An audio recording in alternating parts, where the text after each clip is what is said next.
Welcome back, boys and girls. It's good to have you all here again. We are doing another one of these programming streams with the same game. Excuse me, I just finished eating. I got to clear the bits out of my mouth.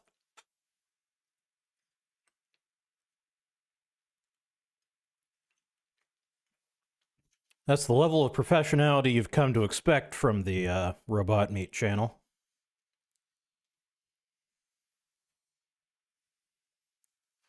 But yeah, so the excuse me. Now I'm figuring out my audio.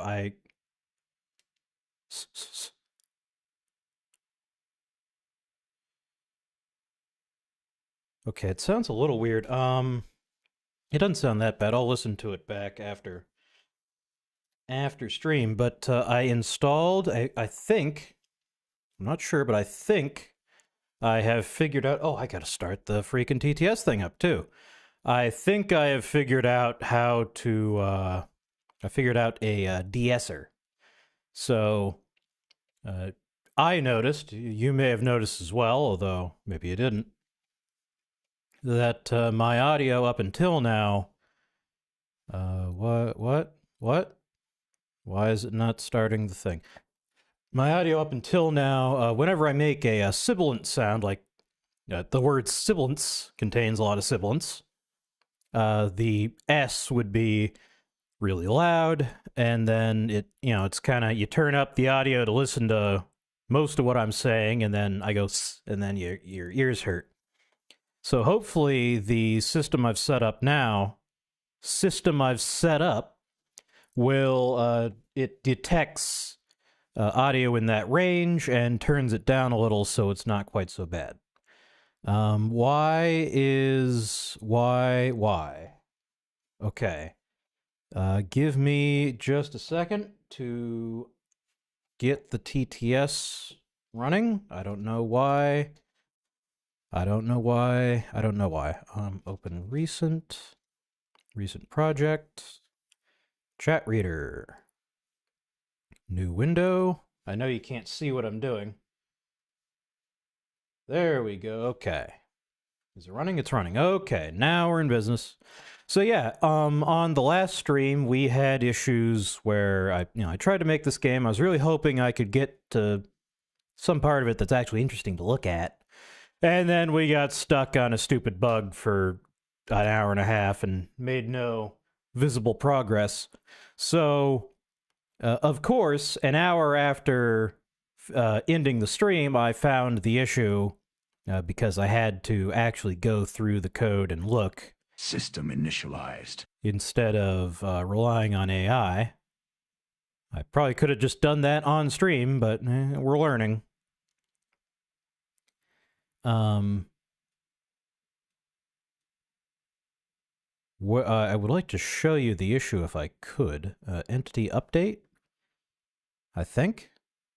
Yeah, can I, if I do look, will this show up? Will you see this if I do local history? Show history for selection. No. Yes? No? Maybe so? Maybe? No. Okay. That's not where the change was. Player update. Maybe this was it? I don't think it was. Well, the point is,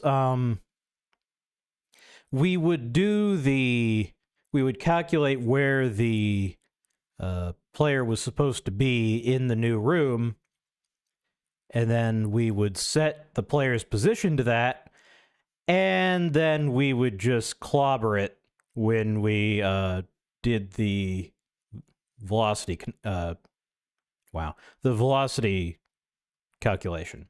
So we would teleport the player, and then we would set his position according to his own momentum, and that would override our teleport. So now if we try to run the game, does it still capture the game? No, it doesn't.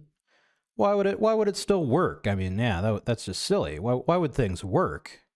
Oh, okay, there it is.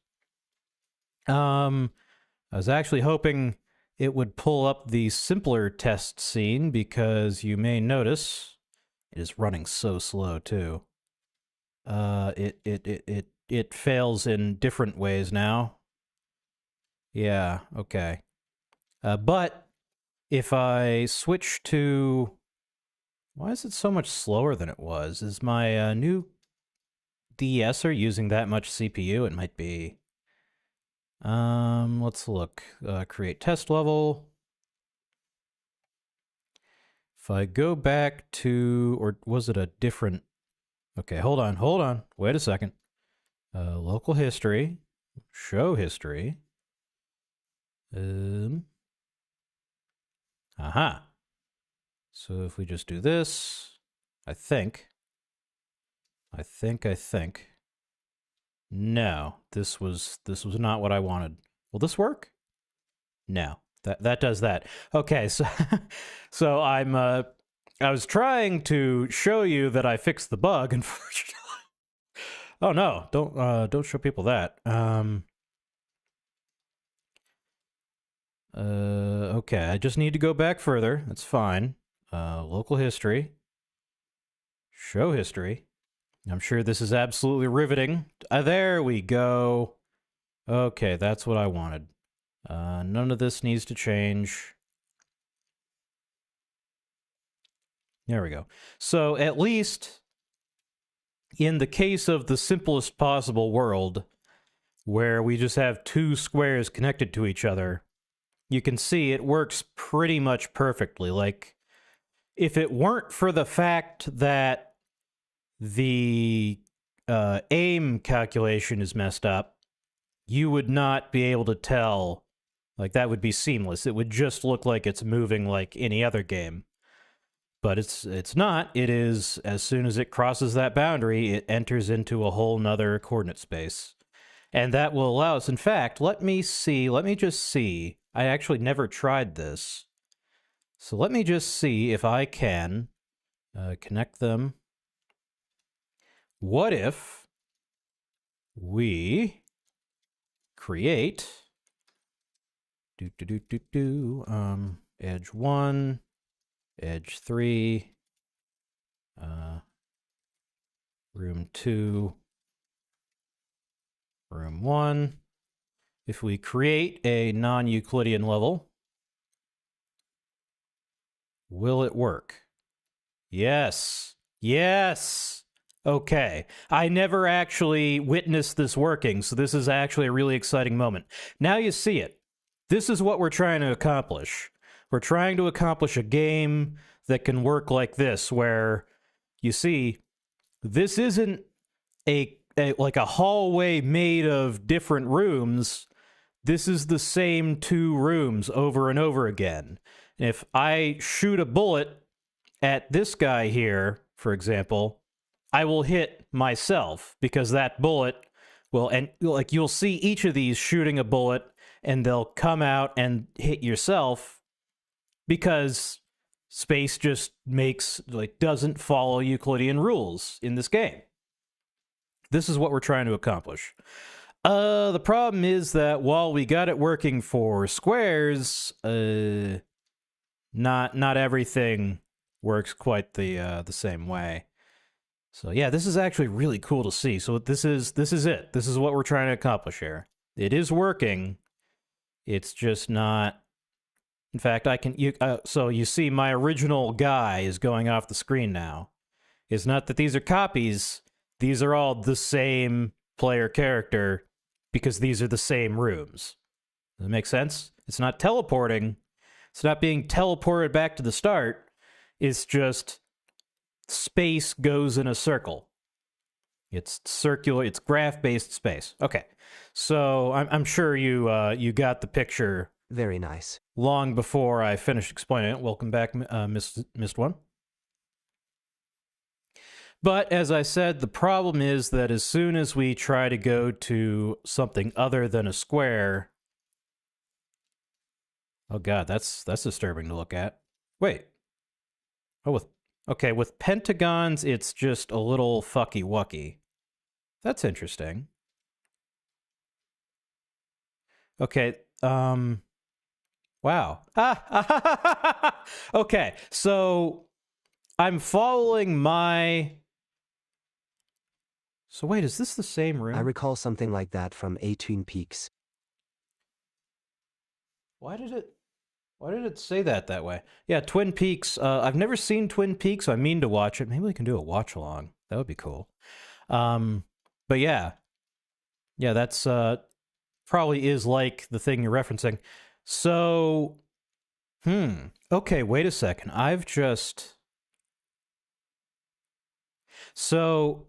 I'm just holding down the D key. So, wait, this is a real issue. So, okay, so we have WASD controls, and I am just holding down the D key right now. Okay, wait, it's breaking. Okay, hold on. Wait a second. Hold on, I messed it all up. Shit. Okay, there we go. Okay, so this is 2 rooms. Why are they not different colors? Hold on. Yeah, okay, there we go. So as I was saying, I am just holding down the D key now. So I am just going left, and yet, as you can see, my guy is going in a circle. So if I follow, like, it makes sense because you see I am crossing... how do I say this? The problem is that... Why is it letting me walk through walls? Oh my god. Okay. So the game is very much not done yet. But wow. So yeah, so the room you're in, the WAS and D are defined... Well, they're defined... How are they defined? Yeah, they're defined... Wait. Man. I don't even know how to explain this. Well, you can see... it would be immediately apparent what's weird. Okay, see, focus on my guy here. It's also running so slow. I'm just holding down the D key. But when he enters this room, he suddenly turns. And the reason is because the room is rotated. So, like, as you can see, these are all rotated despite being the same room over and over again. You can imagine moving left to right in this room causes you to go this direction in this room because it's the same room. The problem with that is that when you're in a room that is rotated relative to the camera, that means your character's position will be rotated. So there's a couple ways So we wanted to copy the mechanics from a game called Teleglitch because, you know, that's kind of already solved, and I just wanted to have the non-Euclidean physics, the world mechanics, and I wanted to just kind of take the other mechanics that are from another game, just paste them in, because, you know, you don't want to... It's not necessary or advisable to have 2 huge innovations. If you can just copy something but add a twist, that's kind of ideal. The problem is, I'm not sure, I just kind of realized this, I'm not sure how to do the controls. Because is it possible? Because in Teleglitch, which I want to copy from, moving up, you know, W always moves you up, and D always moves you down relative to the screen. It's not relative, because right now, moving up always moves you up relative to the room that you're in. So if you go through a rotated room, this room is rotated relative to the camera. If I try to go up, I instead go sideways, because this, like in this room, which face is it? Which is it? Okay, maybe, okay, in this room, this, wait, can you see? Yeah, you can. This is the bottom of the room. Like in this room, this is the bottom of the room. So it pressing S always moves you to the bottom of the room, even if the bottom of the room is over here. Let's see, is there a... Yeah, the one that is actually oriented the way it is oriented in the math is off screen, so you can't see it. But like if I move into this one, it makes more sense. Like this is, you could think of this as the canonical room because this one isn't rotated relative to the camera. Now the motion makes sense. I'm pressing W, S, A, D. In here, the motion makes sense because this room is not rotated relative to the camera. This one is, so pressing S or pressing A moves me at this weird angle, and that's not pleasant to control. So I need to think and figure out what I'm going to do about that. There's two things. Well, yeah, this isn't the most important thing right now, is it? And it kind of is, but it's the second most important thing. I actually didn't expect this to work as well as it's working. Maybe it's different shapes that the problem is between. Like if I do, and there is also the problem that everything is really, really slow. That is also, yeah. Now it's going. Well, why didn't it work before? And that is really confusing to look at right there. Okay, what if we do a cube and a triangle and a whatever? Okay, now it's because it right. I'll just do this. Yeah, no, this oh no, okay, it does not work. All right. Why? Wait, what? Whoa, what? Okay, wait. No, it's giving the appearance that it doesn't work because of the control issue. Okay. So,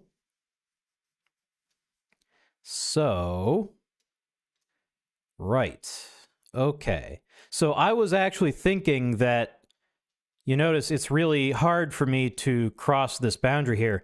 I was thinking that there was a bug in the boundary cross detection code, but now I'm realizing maybe I'm wrong.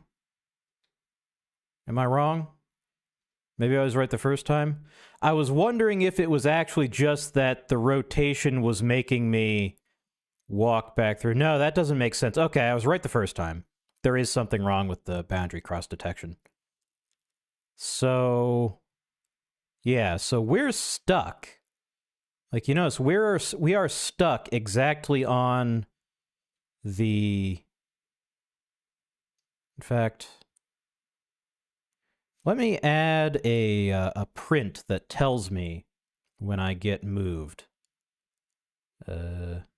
Entity? Yes. Why? Oh, my mouse is running out of battery. That's great timing. Just plug this in. Let me add a print to the code that does the move, and that will let me see exactly or get a little bit more insight into what's going on. So print F moving from self.parent room number. No. To new room number. No, that's not where I wanted that. There we go. Okay, maybe that'll help. Okay. Well, that's interesting. Okay, yeah, so as you can see, the jiggliness is happening because we're getting repeatedly moved back and forth. between the two rooms. So I'm not 100% certain what to do about that. It could be... Let me just look at the code.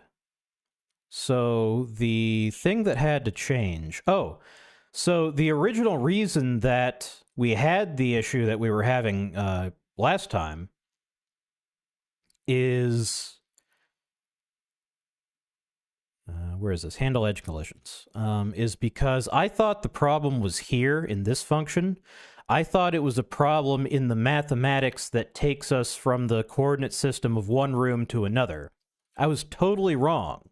This code that I kept screwing with and being like, oh my god, we have to rewrite this, we have to add stuff to this, we have to fix this. This was always fine from the start. There was nothing wrong with it. The problem was in the detection of when we crossed into another room. And I should have realized that, because I should have realized that every time we made a change in here, nothing changed. I even called it out several times. Hey, I keep changing things here, and if we're still wrong, we should get different wrong behavior, not the exact same wrong behavior. And it should have occurred to me that that means that the bug you are looking for is not here. But I was wrong. This code looked really simple. The code we had looked really simple. I don't even remember exact. Oh, right, because yeah, the problem was actually there's nothing. No, I was wrong. There's nothing there. Well, this was fucked up too. But the actual problem was that we were clobbering the new position. But this was also fucked up too. The problem was that there were multiple bugs, and at the same time. So I wanted to pick one out to fix it. The problem is I kind of cut too much of the behavior off, trying to define the edges of those different bugs, and that's what confused me. But we're past that, so now we can get into another quagmire that we will never escape from. But that's just how software development is. So I need to actually read this code. I really should have read it before stream, but I've had stuff. I still have stuff I need to do today after stream that I really meant to do yesterday. But, okay, handle edge collisions returns... vertices equals my parent room vertices. The edges is the length of the vertices. For each edge in the room, we get the edge. Why? Why did it do it that way? Okay.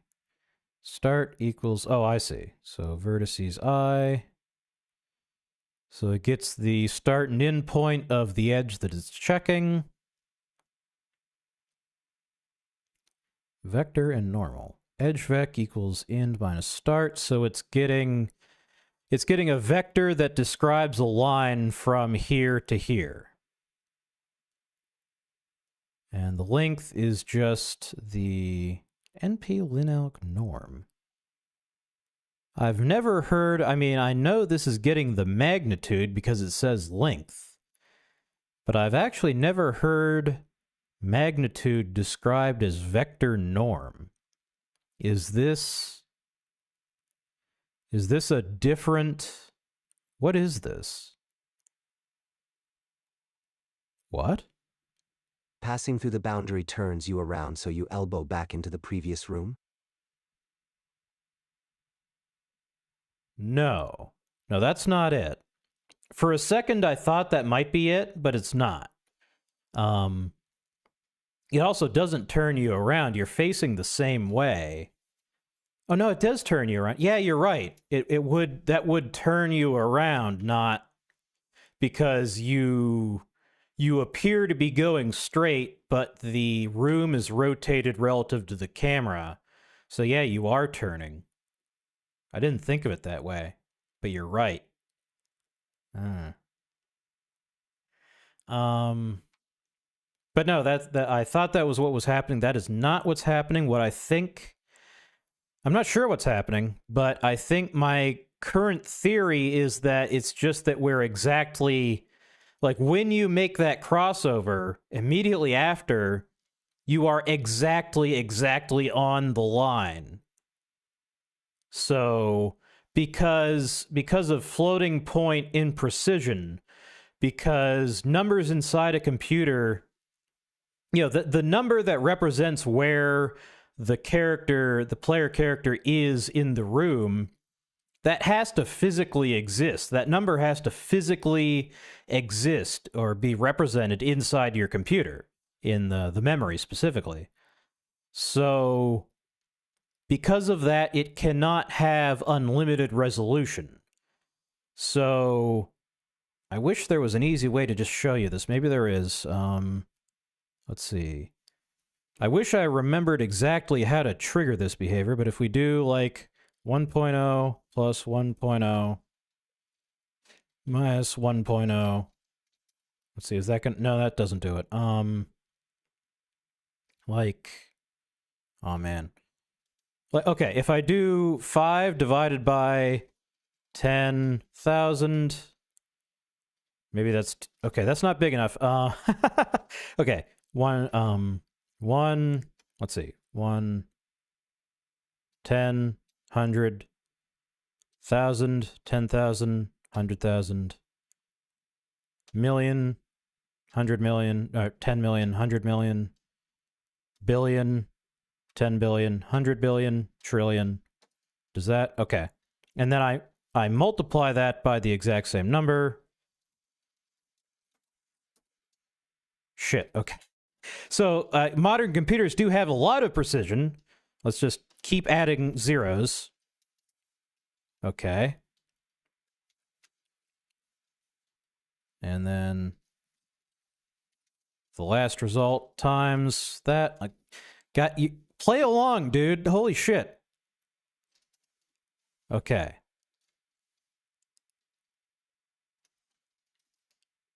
Okay, there we go. So you so you see, we took 5, divided it by a number, and then immediately multiplied it by the exact same number. We got a different number back. Because there's a limit. I mean, as you can see, the limit is very, very, very precise on modern computers. But there is a limit to how precise real numbers... It worked in the end. Yeah. Lol. There's a limit to how precise real numbers can be. That's why we call them floating point numbers. They're not real numbers. They're the floating point, and it's called floating point because the point can kind of move around. It is the floating point approximation of real numbers. So because of that approximation, you can get into situations like, when you cross that boundary from one room to another,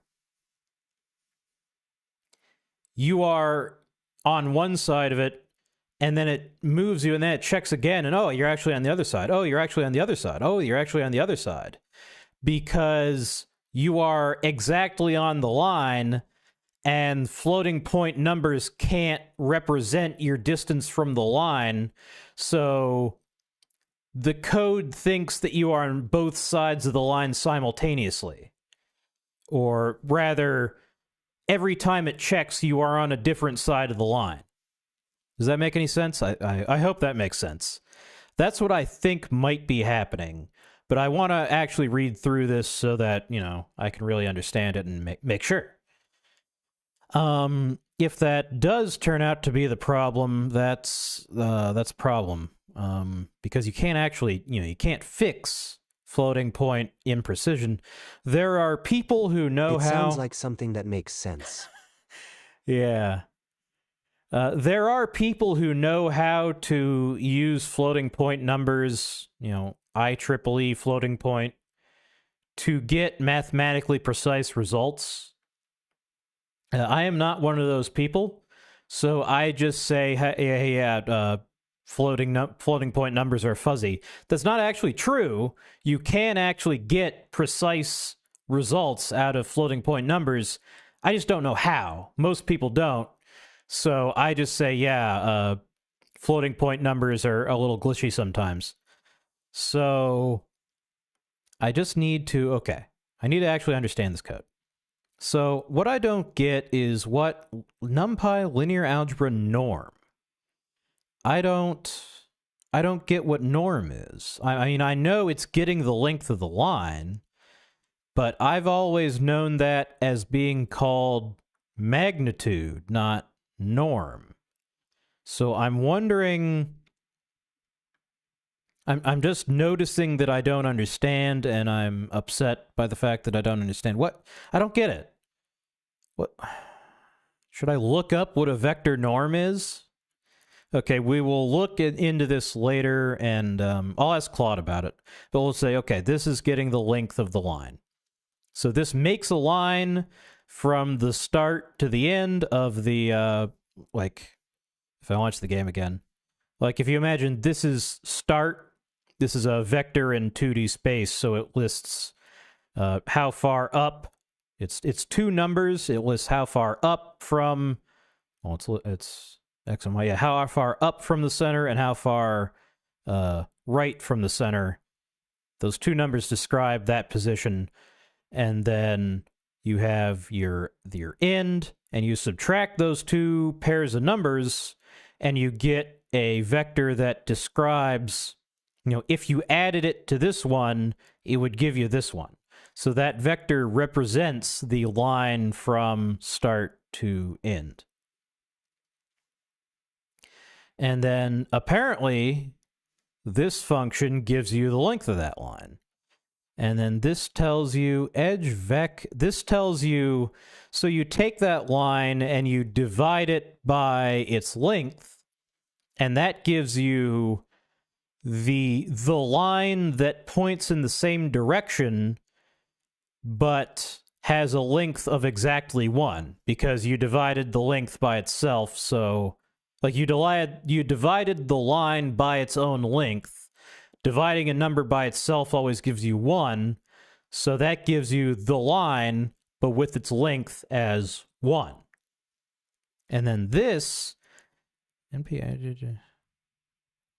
okay, this just gives me a line that is, yeah, that is that line rotated 90 degrees counterclockwise. Well, what? Okay, that's interesting. That better not be used for what I think it's used for. Vector from edge start to current position.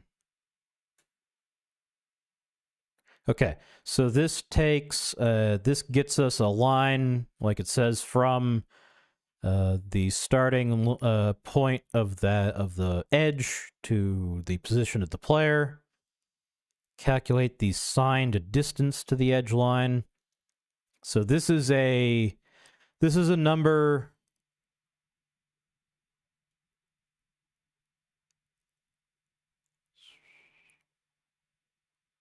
Signed a distance. Is that what that does? I guess, yeah.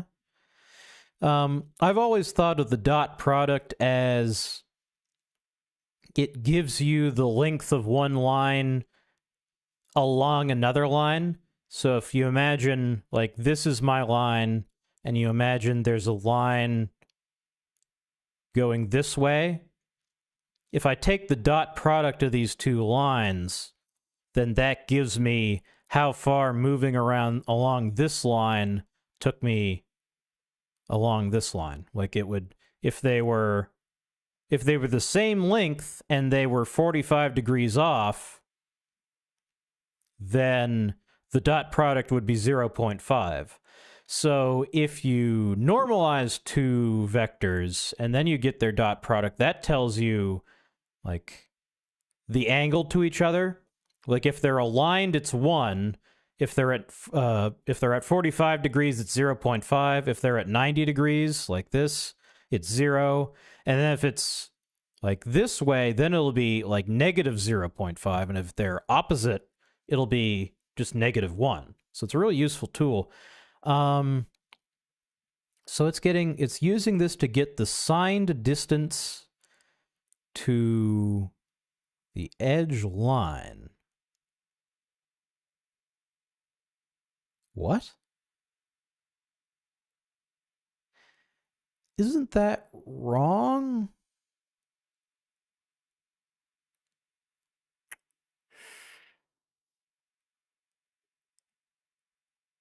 I don't think that would actually work. Because this would only work if this was always pointing into the center of the, which you could easily do. Okay, I'm going to actually ask Claude. In fact, we'll just ask what are you doing? There we go. Let me see. Do I have Claude actually open? I have my Twitch window. No, I don't. Let me open it. Claude. Wait. Claude. Yeah, Claude. There we go. And then let's get Claude, and then we will go to Stream Projects. I know you can't see this yet. Hold on.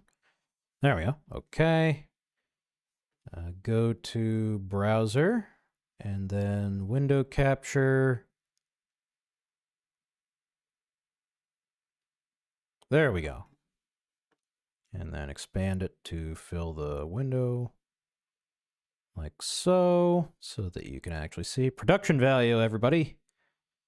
I am an experienced and competent streamer. Never mind that I didn't have this set up before the stream. Take a look at this code. This code is supposed to keep the entity. Let's see, does it know? Yeah, keep self inside a convex polygonal room, unless it's linked to another room by the edge that was crossed, as if the room had solid walls, in which case it moves self to the new room.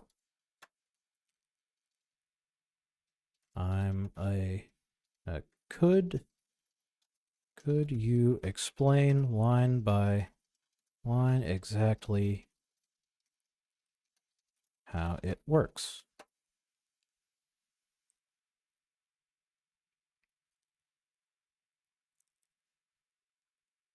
Starting with the, we don't care about that. As it said, it gets the corner points and counts them. We loop through each one, and then we get the start and end point. So this creates a vector along the wall, gets its length, gets a normalized direction vector, and a vector perpendicular to the wall. Creates a vector from the wall start point to where we're trying to move to. And then the dot product with the normal vector gives us the shortest distance to the wall. It's negative if we're outside the room. I'm not sure that's correct. Let's see. And then let's just read the rest of its explanation. Projects our position, pause, minus dist times edge normal. I'm realizing that I don't actually know, clearly my understanding of vector arithmetic is not as complete as I hoped it was, because I didn't know about some of the things it's doing here. I should probably study. Calculate how far along the wall this point is from 0 to edge length. Now the collision check. But, okay. If we're on the wrong side of the wall, which is distance 0, actually intersecting the wall segment,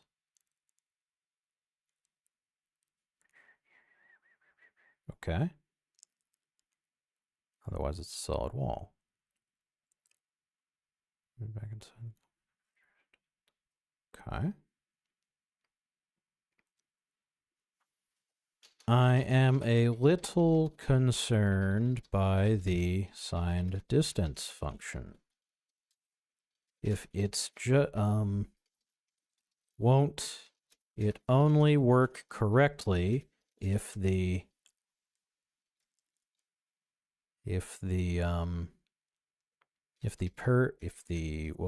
what is it referred to? If the normal is pointing in towards the center of the room.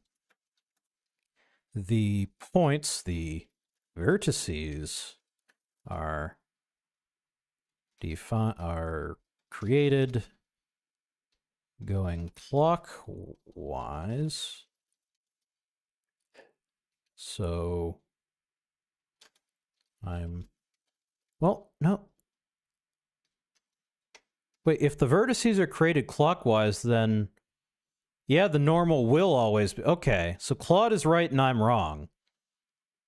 Because I was worried that this would sometimes be pointing out, and that would obviously break things because that would mark the outside of the shape as the inside and the inside is the outside.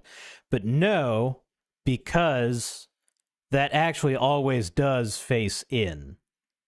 Although that's not guaranteed at all times. So maybe it always will be.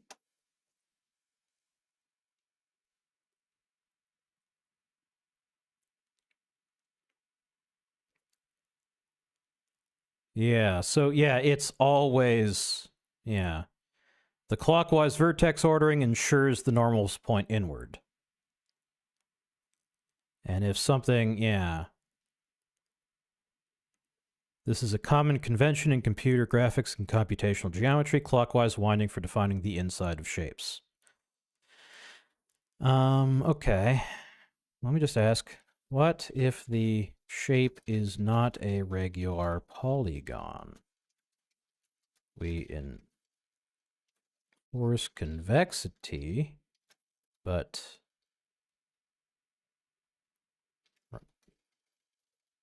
the fact that polygons are always regular is just a prototype thing, and we want more complex polygons in the future. Right, because I think it's still, as long as the polygon is convex, the algorithm will still work correctly. Because the edge normal... Okay, right. So, let's see. Maybe I need to draw a picture to explain my thinking. You'll have to just kind of imagine lines here. Let's say I had a shape that goes duh, like duh, duh, duh. Wait, that wouldn't be duh, duh. Yeah, so that would... Wait, would it be? Oh, okay. Yeah, so... Yeah, okay. So... Okay, I actually do need to draw a picture to explain what I'm thinking because... okay, I can go to... online paint tool. There we go, clicky, that's fine. So if we imagine a shape that's like this, like badam, badoom, badee, that wouldn't actually be, wait, what? So I was imagining a shape like this.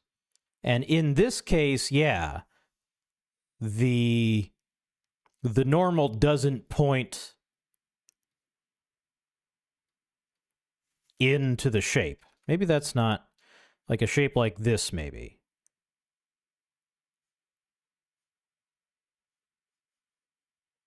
Like, the normal doesn't, like, you can be over here, and this normal, like, this line will be above you. But I already specified that, like there be no concavity. Like this is a concavity, this is a concavity. I already specified it has to be a convex shape. So if you wanted to build something like that, you would have to do this, make it out of 2 rooms, and then the invariant that the normal always points in, that still holds, right? You get what I'm saying? So long as you don't have a concavity, and you can still build whatever shapes you want, because as you can see, like, it's trivial to turn any concave polygon into 2 convex polygons. So long as they're convex, there's never a problem.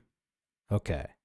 So I was hoping that that was the problem and it was an easy fix, but that is not what's happening. Okay, so I do understand. Yeah, so this code is actually fine. There's nothing wrong with this. So let's just ask Claude. We are having an issue where when we cross into another room, sometimes we just immediately get moved. We immediately get moved back. I was hoping it was just some simple logic error in this function, but now I suspect it's something a little more difficult to deal with properly. I don't want to tell you what I think for fear of biasing you.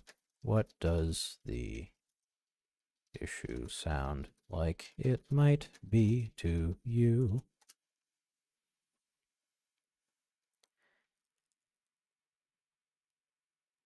A frame per... Well, no, that's not exactly. Yeah, okay, yeah. So that's what I thought, is precision.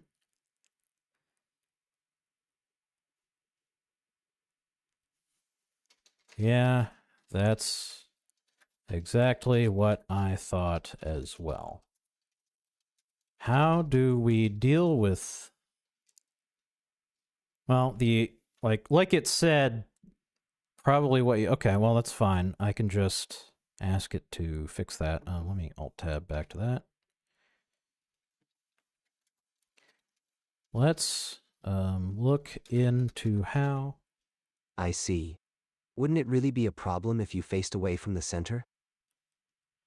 It would be a problem if any faced away from the center, but you can't ever face away from the center because we're going to enforce that the rooms have to be convex, unless I've misunderstood your question.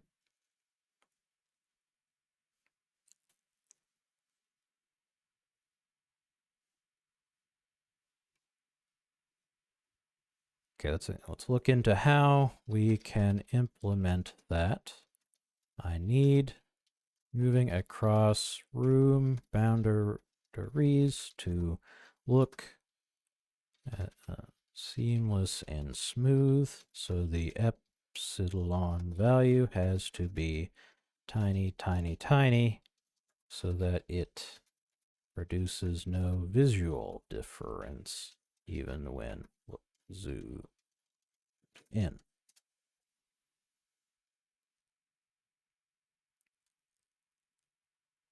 Oh, right. Yeah, okay.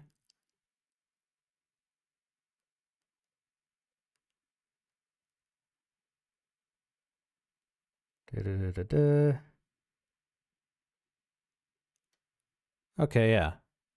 So that isn't exactly what I want to do, but let's go to transfer to room. And then the thing is, Yeah, that's fine.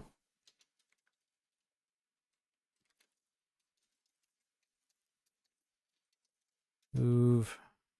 We can put this.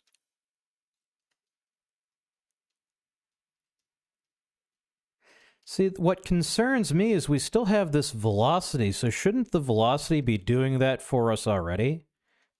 I don't know. Move a tiny bit further in the direction we were already going. Actually, no. A tiny bit less than a single pixel's width, so the difference is invisible. Inwards towards the center of the room so that we don't we are not sitting exactly on the line and get bounced between them repeatedly by numerical precision issues. Okay. So I need to find a line from new pause to the center of the room, which... Right, the center of the room is 0, 0. Always, so... Will that always be the case? No, but it'll be the case for now. Room center equals 0, 0. np.array 0, 0. To do will the center of the room always be 0, 0? You know what? Yeah, that should be fine. Because even if the room is not a regular polygon, 0, 0 should be somewhere pretty close to the middle in any case. So unless you just have a screwed up degenerate room, this'll work. But what happens if we do get a screwed up degenerate room where, you know, all the vertices are shifted off? What would happen then? Yeah, that could actually cause, you know, cause this to blow up in our face and cause the exact same issue. But you would notice that that room in particular is screwed up, so I don't think I have to worry about this too much. So room center equals 0, 0. And then we need to take towards center equals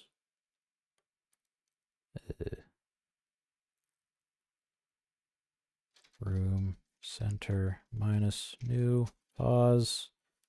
I always forget which you subtract from which. Okay. We want the number that if we added it to new pause, we would get room center. So it's room center minus new pause. Yeah, I'm right. Right? 5 minus 3 is 2. 3 plus 2 is 5. Yes, okay, cool. I have been doing this exact kind of code for over a decade now, and I still have to triple check whether I have the order right. Towards the center. And then we want, towards center, we want to normalize that. We should probably get an actual vector, well, we can just, yeah. Oh, in fact, we don't, right, yeah, we can actually take advantage because this is always 0. We can just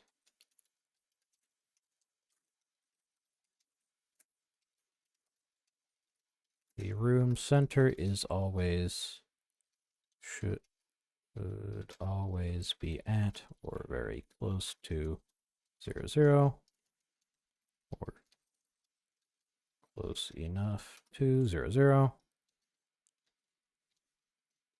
So towards center to center equals... actually, we can just do get just the direction towards center.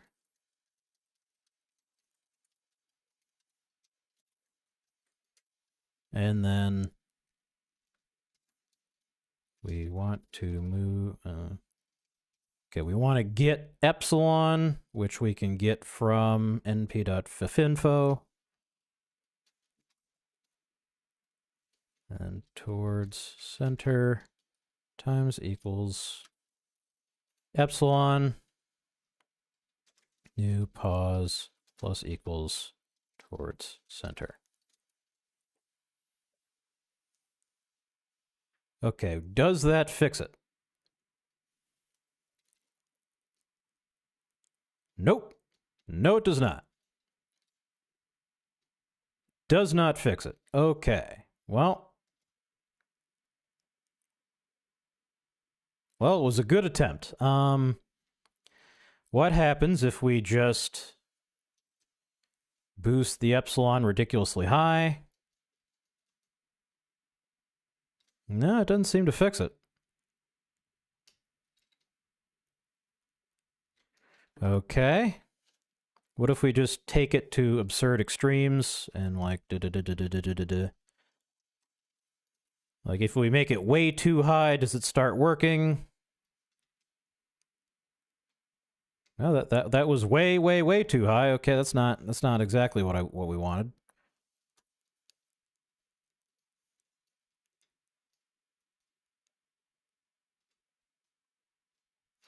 Okay. Let's just like 1. What happens if we just leave it at 1?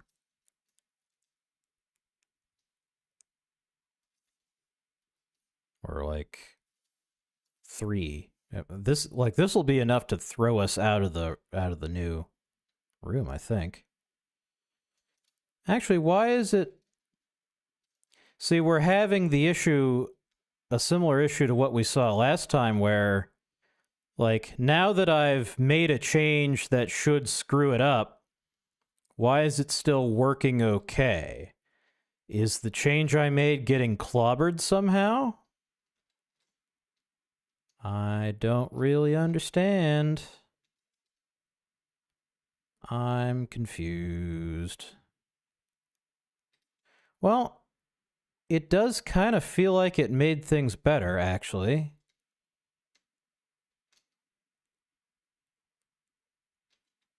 So now I am confused. What? Like, we skip this step and we just do... So we'll move 1/4 of the width of the room into the room.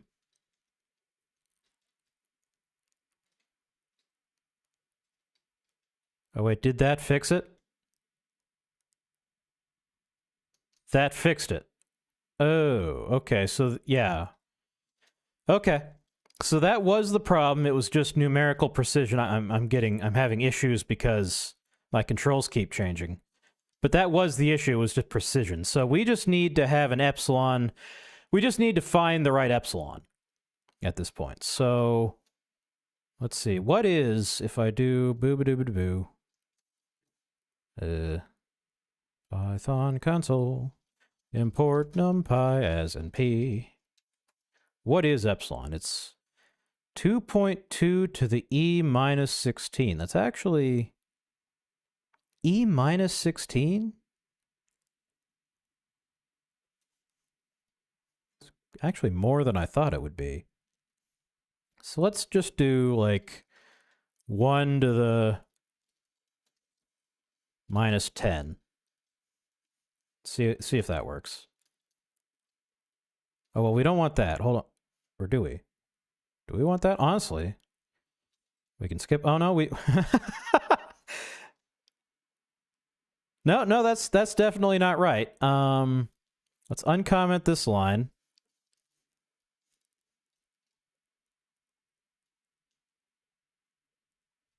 See, now it doesn't fix it.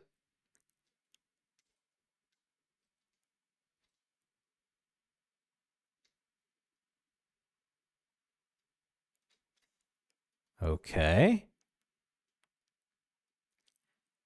We get okay, well, 1 to the -5 then? That seems like a really big epsilon, 1 to the -5. You'll also note that we just walked through a wall there. That's cool. How did that happen? Are the walls kind of squishy at the edges? Is that what's happening? Yeah, you can slip through when if you attack, and I know why, because it was, yeah. Yeah, so we're again dealing with numerical imprecision. There needs to be a little tiny epsilon-sized overlap at the end of these lines, because otherwise they don't, like, because of floating point imprecision, the lines don't completely line up when they should. So you can slip out.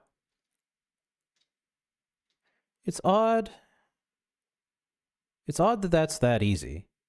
Like, floating point imprecision issues usually aren't as huge as these issues are. Like, this epsilon, that's a big epsilon, and it's still not big enough. Like, what the hell? Yeah, even that's not enough. I don't... Okay, there must be something going on here, because that's not... Like, floating point imprecision isn't that bad.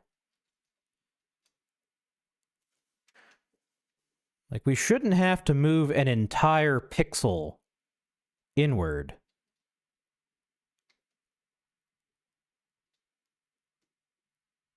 It's also... It doesn't help that the game is running so freaking slow. But that's kind of inevitable, given...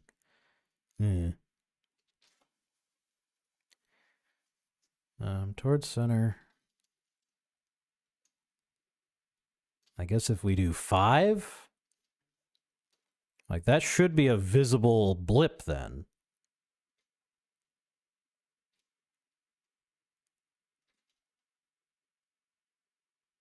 And we still... I feel like it's still doing it. Okay, this jiggling might just be because of the rotation.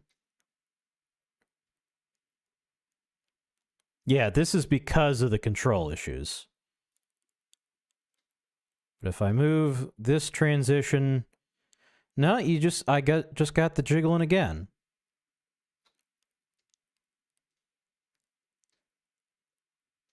Okay. We'll make it 15, which is huge, I think. Unless there's something I'm not understanding about the scale of my game. Like, I'm going to move away to the mic so I can look closely at the screen.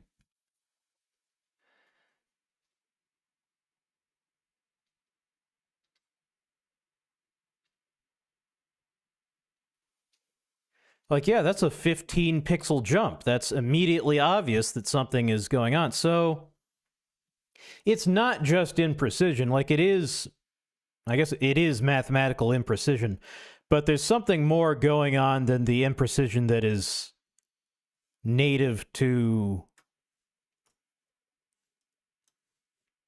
Let me just... Maybe I've just made a mistake in my code.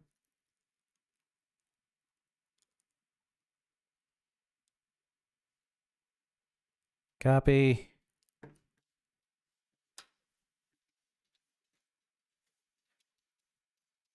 I tried this. Tried moving the entity a little bit towards the center of the room, and that does seem to improve the issue by a whole lot. However, the boost we need to do to eliminate the issue seems excessive.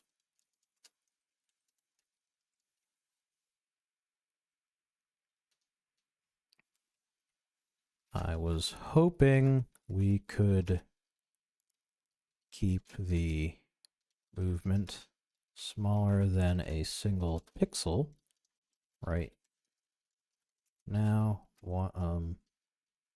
The distance unit is pixels, so a movement of less than 0.5 units should be visible.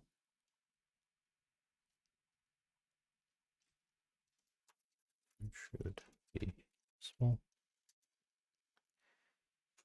But I have to move a huge amount, and even this doesn't fully eliminate the issue. There must be a bug after all.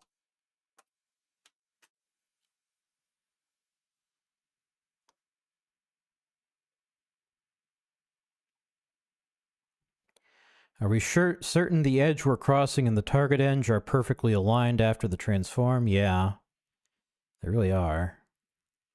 Could there be an issue with how the transform is being applied?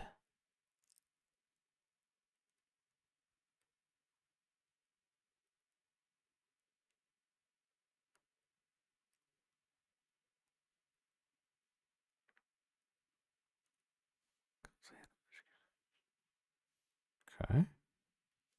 Now we're just letting Claude debug. Handle edge collisions. Yeah, that's literally just this function.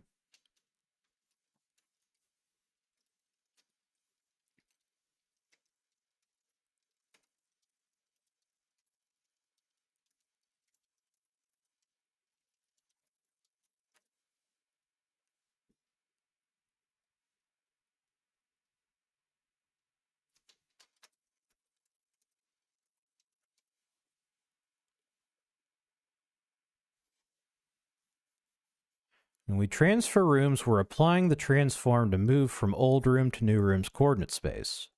But I'm wondering if our coordinate systems might be getting mixed up in a subtle way. Near an edge in room A.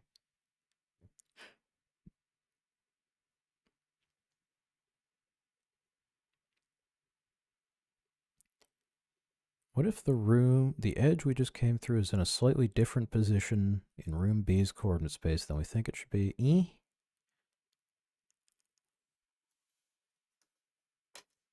Maybe.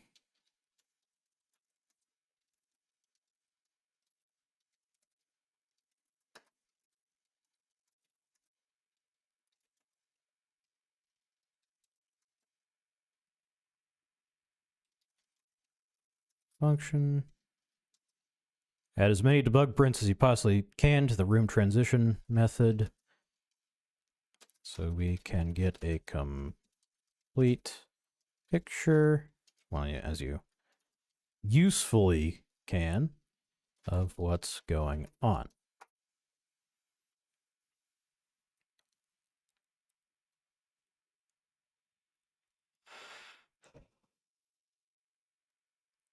I really hoped I had gotten past debugging room transitions, or the mathematics of them anyway.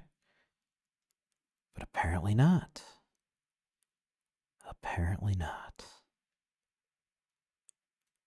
Okay, let's see what that spits out. So okay. Did we get bounced? No, there was no bounce.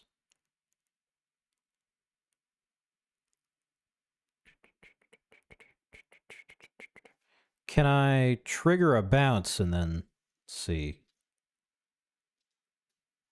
Okay, was that a bounce? No. Is...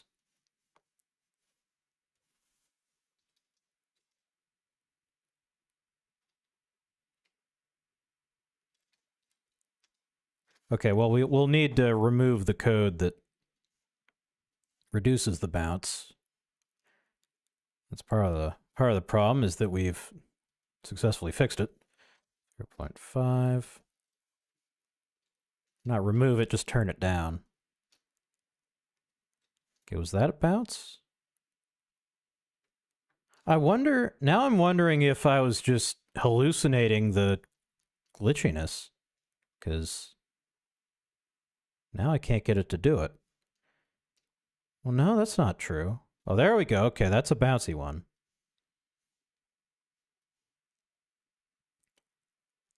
So 1 to 2, 2 to 1, 1 to 2.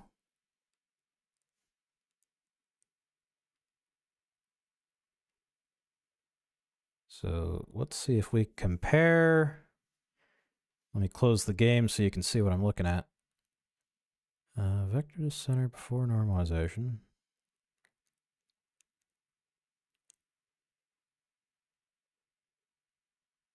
Okay, 21.6, 8.9. 21.6, 8.9. Yeah, these are exactly the same.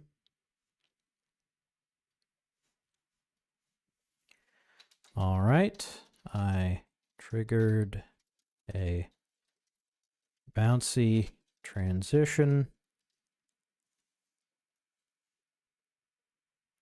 Why is Brave not showing the word? It doesn't know the word triggered.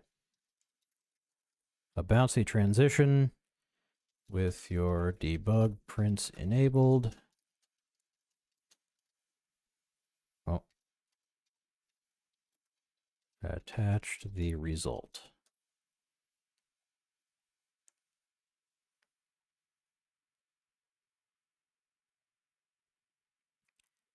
The velocity gets flipped.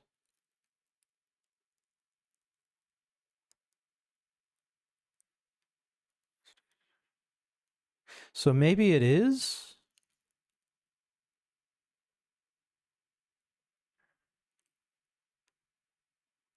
Man, I'm confused.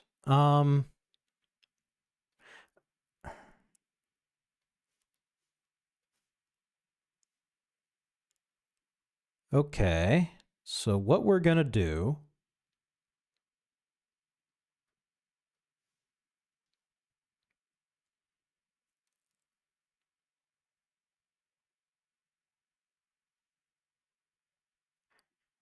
Could it be...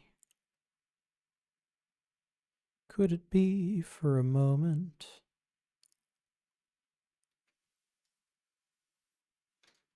Okay, I'm beginning to have a theory. Let's see if Claude agrees with me.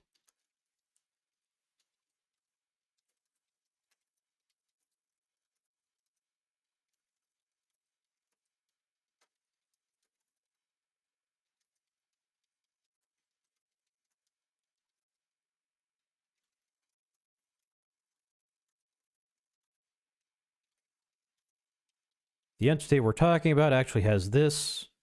Not the player entity. Actually has this as its update method, which, as you can see... Oh, you can't see. As you can see, calls its parents' classes update.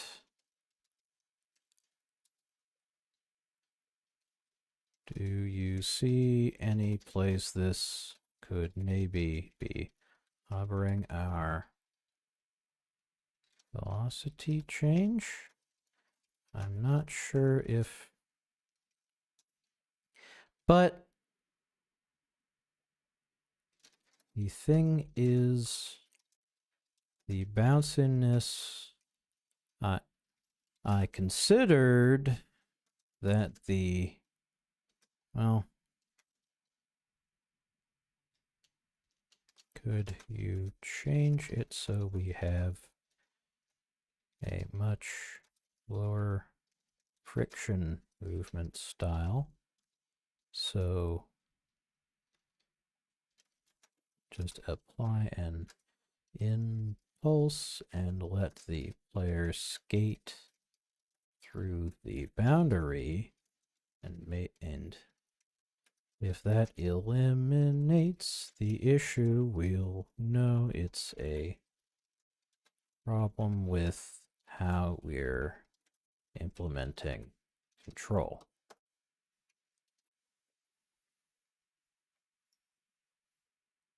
This is exactly the issue. We're setting self-velocity but before, so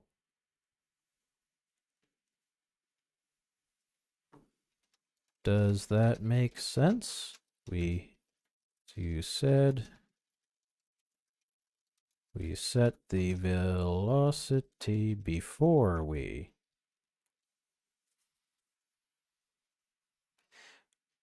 But I feel like that can't be it. My phone is too close to my interface and it's making noises. I feel like that can't be it.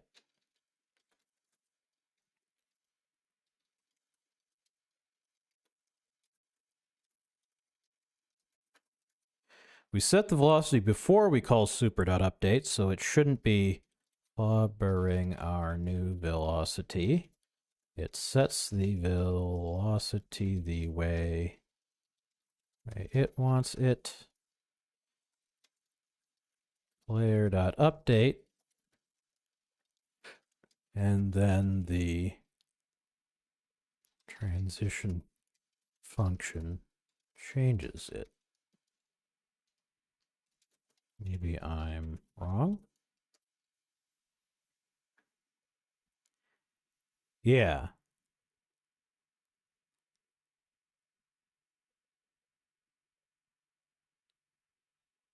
But, okay. That doesn't necessarily prove that the thing is wrong, but paste. See, how did it do this? Apply acceleration rather than setting velocity. Yeah, that's what we want. Okay.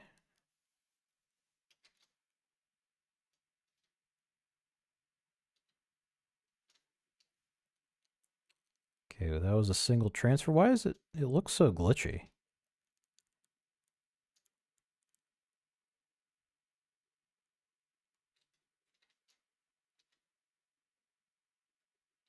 Yeah, I think Claude is right. It's not that it's getting clobbered in a single turn, or a single frame rather, but it's getting clobbered the next frame. But that doesn't make sense.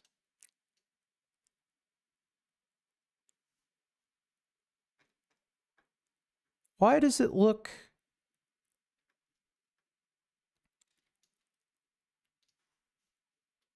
I'm confused.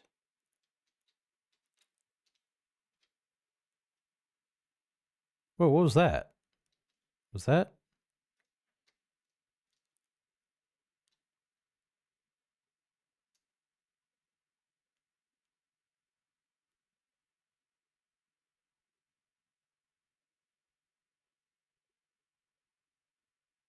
Hmm.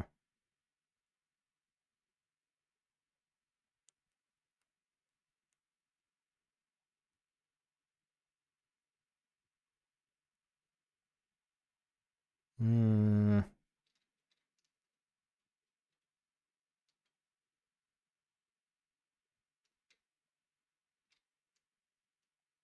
Okay. That was weird. What was that?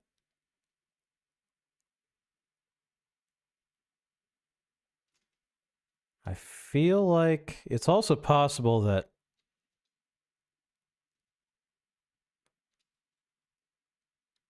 Okay, well, you know what? Let's go back to... Because in the original test level, I couldn't get out of the first room at all. So that should be a good test case for... That seemed to specifically screw everything up. So let's go... No, it just... Okay, so Claude is right. It's just the... Yeah. Why does it look glitchy? Oh, it looks glitchy just because the prints induce a delay. Wait a second. Wait. No, I mean, yeah, it looks glitchy because there's a pause when it. Well, no, that looked like a double. Did you see that? Am I crazy? I may be crazy. Maybe I'm just crazy.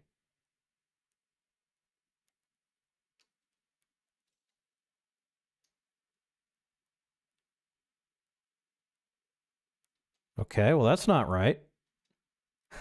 That's definitely not correct. Oh. Okay, that's not...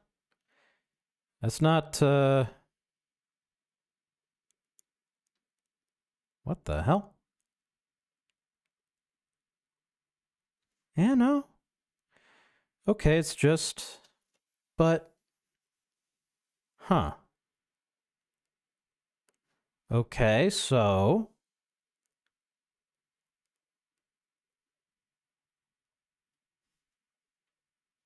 If we just crank the friction...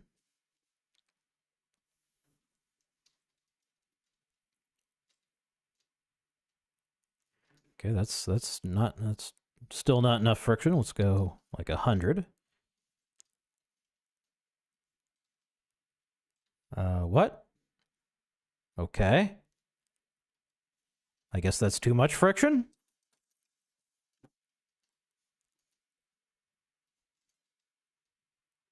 What the hell? What?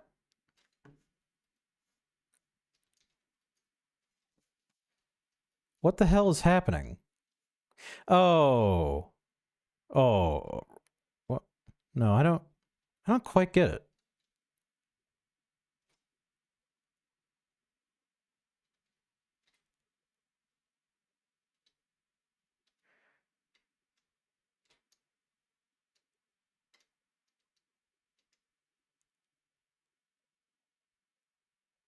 Yeah, we're jiggling. So are we jiggling? No, okay, that is okay. Okay, so it is okay. So okay, I think I understand the actual issue. So what's happening is actually that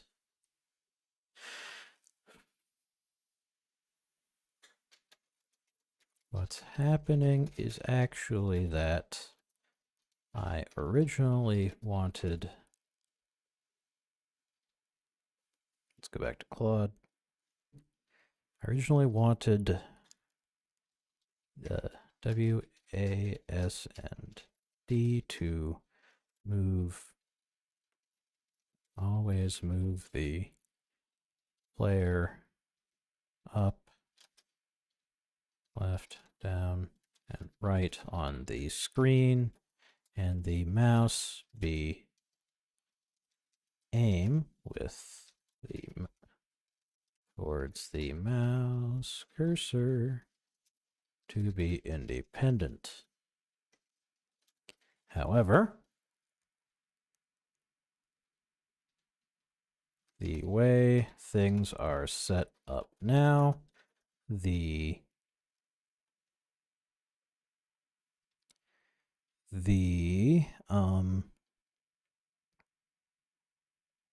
room are often rotated relative to the camera. So, but yeah, so we may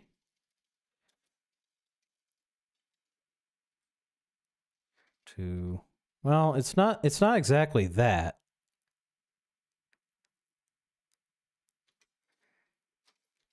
Drawn rotated relative to where they actually are, to their internal coordinate system. So when I pass. So when I pass through the transition from room 1 to 2, hold down D to go right, but as soon as I pass through, right points me back in the direction I came. Does theory match with the data collected?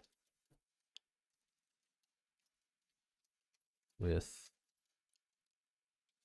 the skate the controls, this, and I can move through transitions just fine. Well, okay, wait, I have a easy way to test that. So I move down, and I let go of the keys, and it works. But yeah, no, that's, at least in this case, that is what was happening.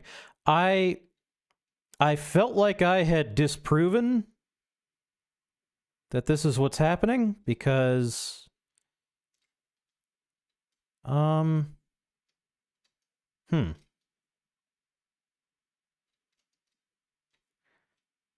yeah.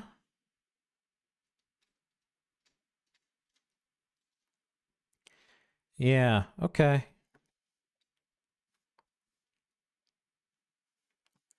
Let's just talk with Claude about it anyway.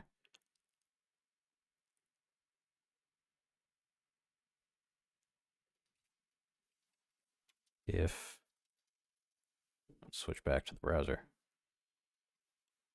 I let go of the controls, but I get the bouncing if I... You know what? It was probably that there were two issues on that. That's probably what it was. Adding the epsilon did fix it in most cases, and then I thought that I hadn't fixed it because there was also the issue with that I'm talking about now. Hold down the button.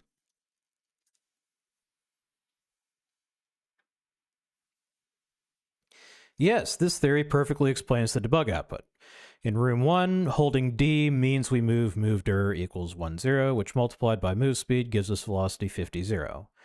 When we transition to room 2, that velocity gets transformed, and you can see our velocity is minus 25, minus 43. But then in room 2, we're still holding D for right, but the room is rotated. So move dir 1, 0. In room 2's coordinate system becomes velocity 50, 0 again, which points us right back towards the boundary we just crossed. This matches why the velocity is 50, 0 at the start of each transition in the debug log.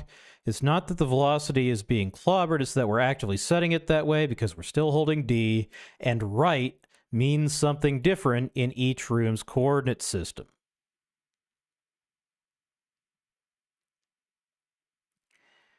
So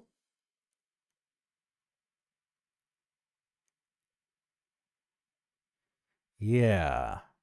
Okay. So I need to think about the control scheme then. Because we also have the issue, let's see if I can show you this. I just have to remove the code that disables the changing of the root room, which is in game world root room. Remove.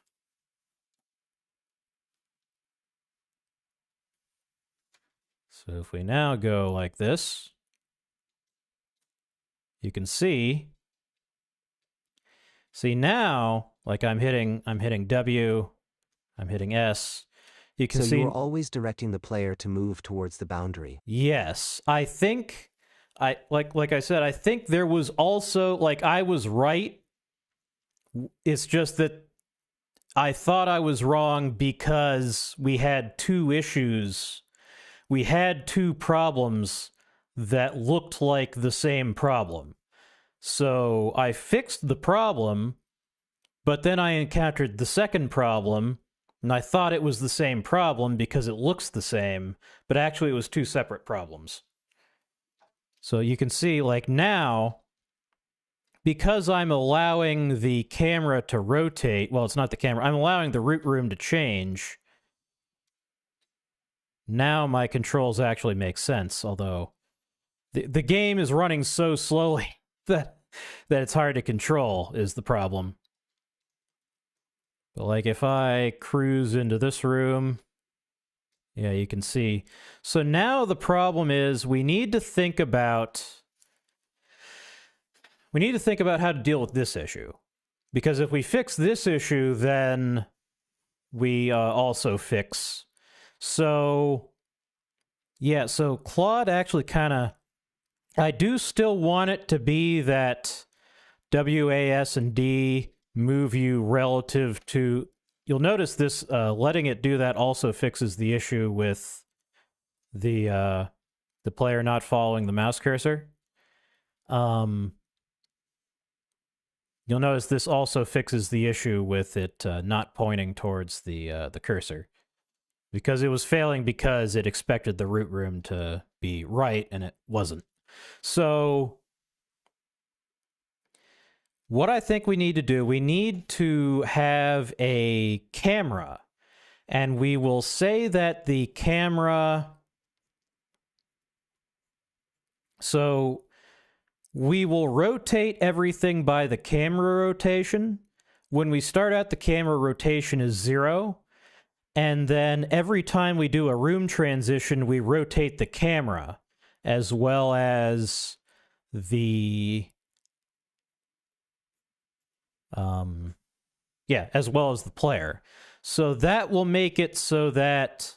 And then we do our motion relative to the camera rather than relative to the room. So that will fix... If I can show it to you, that'll fix this. Why did it do the flippy there? Oh yeah, because yeah, it's still got that issue where if I hold down D, but now it makes sense because if I hold down D, you can see that now this, like, the new room is to the right of where I am, so holding down D would move me back into this room. So we need to fix the flipping and then define our... So we'll ask Claude to do that. Assuming this hasn't gotten too large. Let me also remove some of this this code that we don't need anymore. But yeah, you're right. It was just that I was always moving the player towards the boundary. That was the problem. And then remove this. There we go. Okay. So now we start a new session.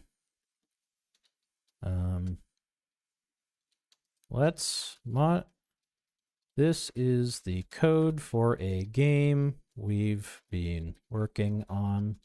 It has an issue. I should probably copy the explanation of what the game is.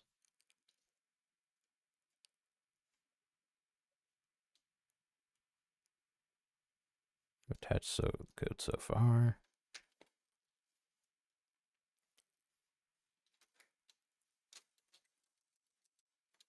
I've attached the code so far. The next problem I need to fix is that whenever the root room changes, the map appears to suddenly rotate from the perspective of the player looking at the screen. The world appears to suddenly rotate. This is happening because we always draw everything according to the draw everything relative to the orientation of the root room.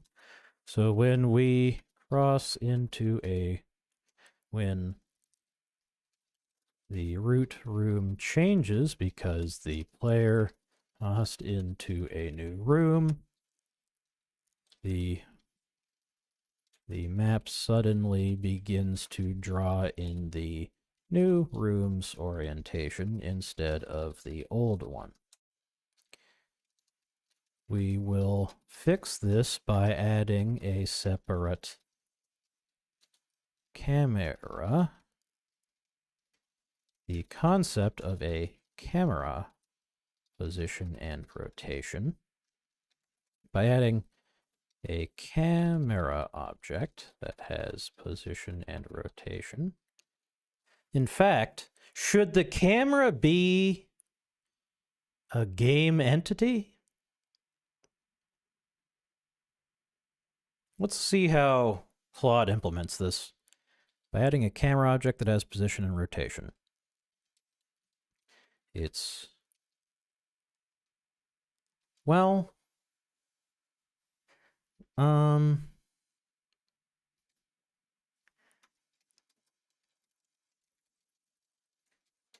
my thinking right now is that we need to add a camera rotation. Although, you know, it would also be cool to be able to have, like, the camera isn't nailed to the player character and it kind of chases him a little bit. That would be cool. But that would be a whole nother thing to implement. But it would be really cool. So let's stick with the simpler method right now.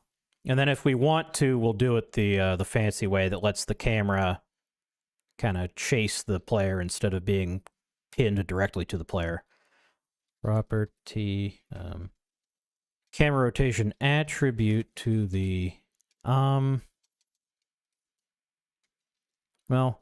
we need the concept, no, we need there to be a camera rotation stored somewhere, and everything we draw in is transformed by the camera rotation. Plus, we can represent, actually, we could just represent the camera by a 3x3 matrix. I mean, if that's the case, why don't we just represent? It's disorienting without a fluid transition. Yeah. Well, I don't want the camera to be violently rotating for no apparent reason all the time either. So what I'm thinking is the camera, like, you can kind of imagine it as I'm taking the camera that you're looking through and I'm making it so it doesn't spin when the world does. In actuality, the camera spins and the world stays in place, but it gives the impression that it eliminates the appearance that the world is rotating. And then everything we draw is transformed with a camera rotation. The camera rotation starts out at 0, and then every time the player crosses a room boundary is rotated by the relative transform between the rooms so that the world appears to always be in the same orientation. Does this make sense? Think about how we'd implement this. Where are we going to store the camera rotation?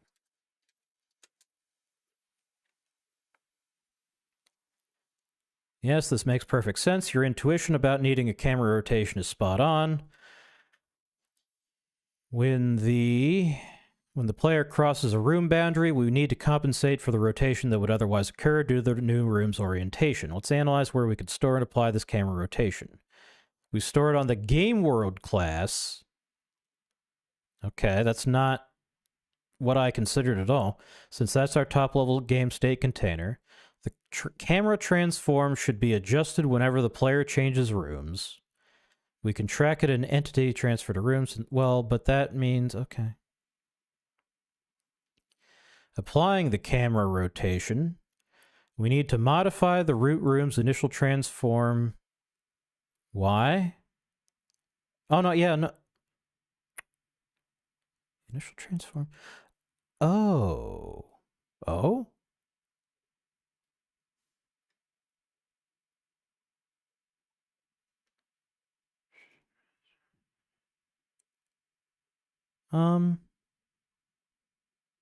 I thought you wanted the camera to rotate so that your rear would face towards the bottom of the screen, following a transition.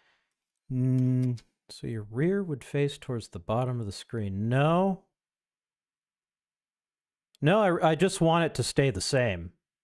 So you would be going up, mostly. Yeah, no, I don't want that. In fact, I could actually just pull up Teleglitch, couldn't I? Let me see. Generic game scene. I would have to start Steam. But that's not a huge deal. No, I just want the world to not rotate.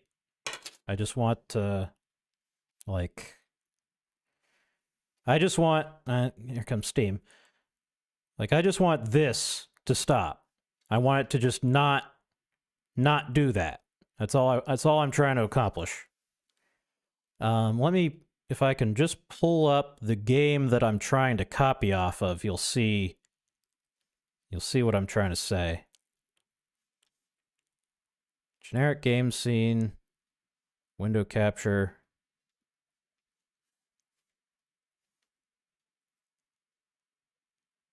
Where is it? Where is it? Where is it? Where is it? Teleglitch.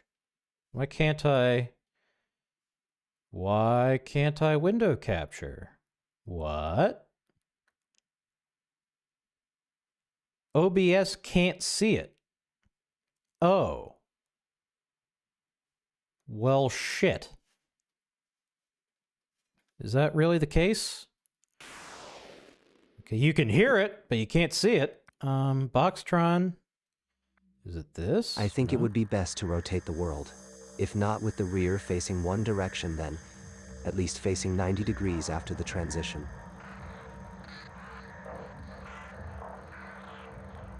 It would reinforce the idea that there's no up or down in this world.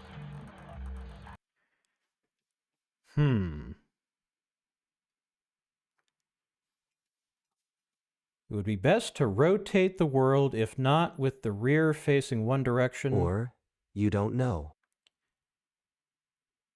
If not with the rear facing one direction, then at least facing 90 degrees after transition. It would reinforce the idea that there's no up or down in this world.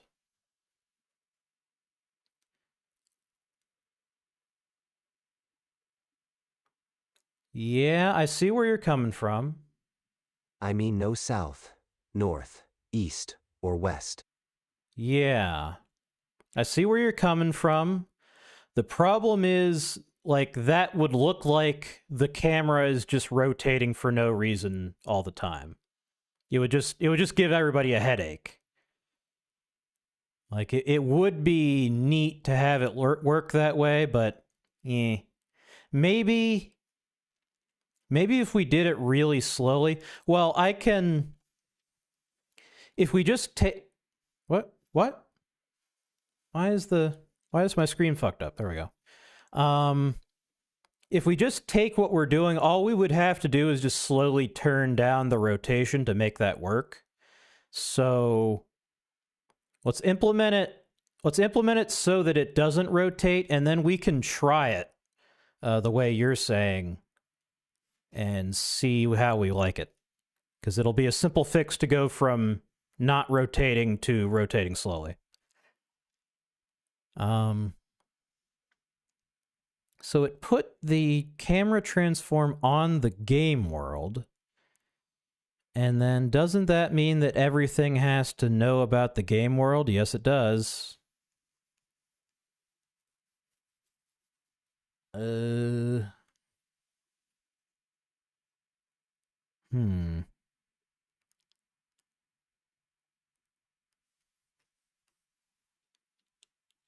then when we're drawing, Apply?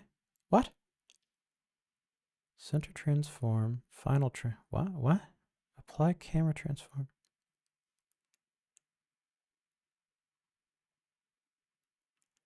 Hold on, I also need, actually.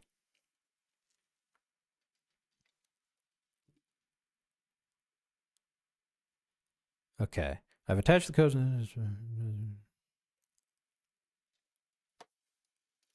We also want to have a camera position so that the world appears to,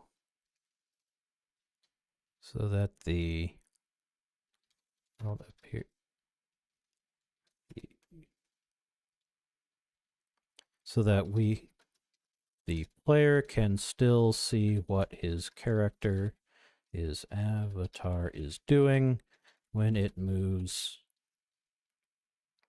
away from the center of where the screen was looking at when the game starts. That's a weird way of putting it. I'm a little bit tired, so I'm a little fuzzy.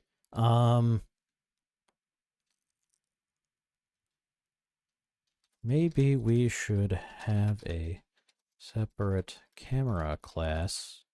Yeah. I think we should have a camera singleton as some, and then some module level methods that can be called from anywhere, because that interact with it.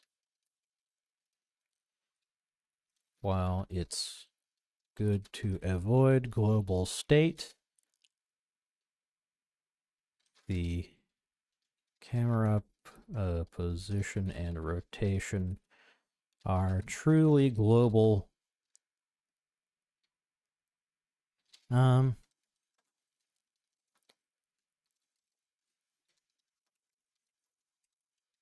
Camera truly acts out the state of the game. Let's try to keep this as simple and keep the global state as simple as we can and keep the global state easy to manage.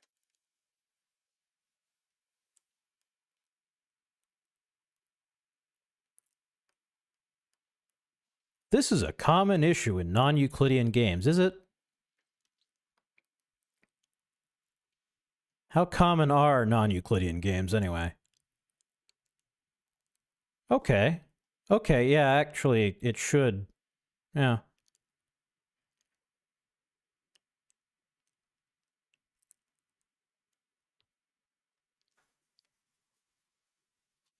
All right, so in game world init, we initialize the camera. So now the camera is in game world. I actually don't want it to be there.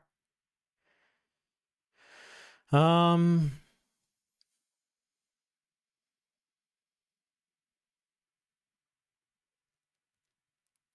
that's fine. In player transfer to room, we just tell the camera that we did it. In main, okay. Claude is actually making non-Euclidean games in his spare time. Must be. That's how he knows. Finally, in room.draw, modify the transform chain so that we apply the camera transform. And that's all there is to it. The camera is a singleton. It handles position and rotation independently. So, okay, let's review how it implemented this. Camera instance done. What? Get it? What? Okay, let's just ask. I'm not sure I understand the whole get instance thing. What's going on there? Well, yes, I understand the singleton pattern, but yeah.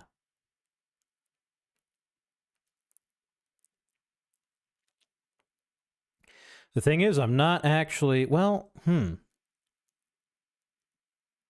method.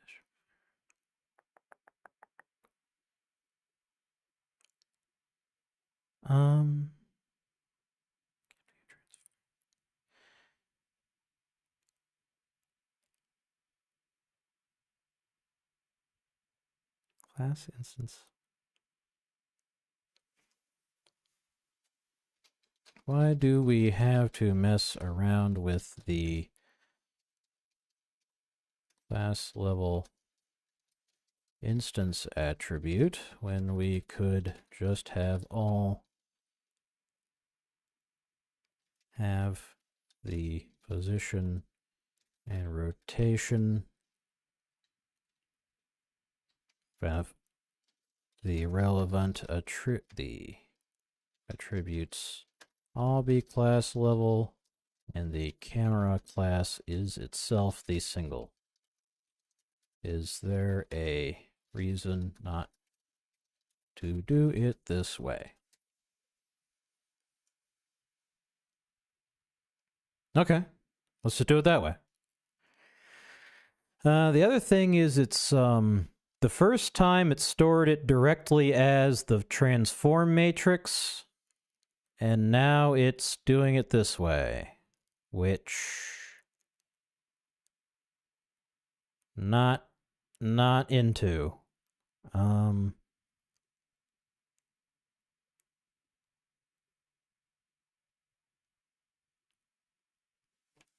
Yeah, okay. All right, looks cool. Just one change. Could we have it store the click the wrong thing. Store the transform matrix directly, and then the position and rotation are available. Do we want the, no, we can't, yeah. And then there are get position and get rotation methods to pick those out of it.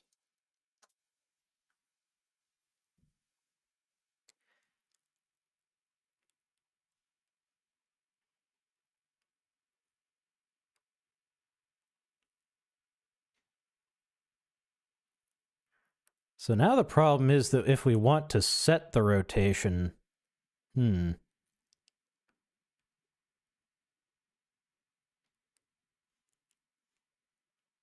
Now,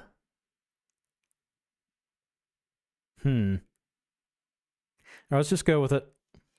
We're on the clock here, so. Okay, paste that in. We'll paste it in right above game world. There we go. We already have numpy. Numpy. Okay, that all looks okay.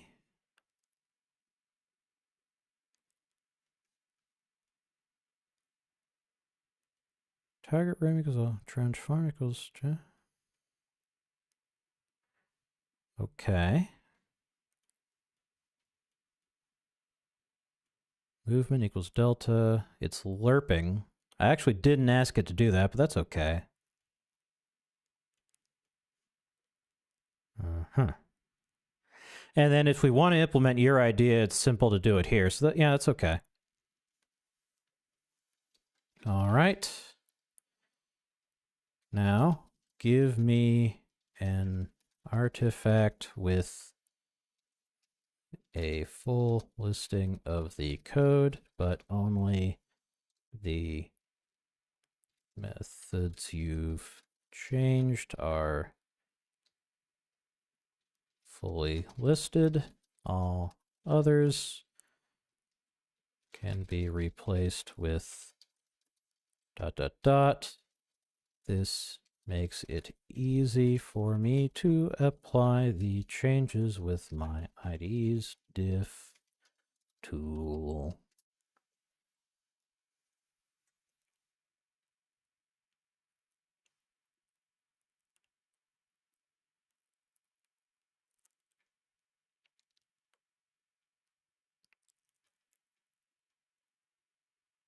Okay, it's doing it. That's not actually what I asked for, but okay. I would actually prefer if you... Okay, never mind. We'll just do it the hard way. So when we initialize the game world, okay, no, we don't need to create the camera anymore. And then actually, I'll just because head empty, I will just all right, walk me through implementing this like you implementing this version of it like you did at the start.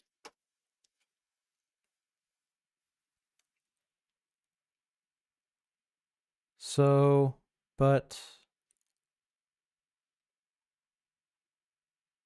what? Camera will be, but you gave me this, but this doesn't. And create test level after. That's fine.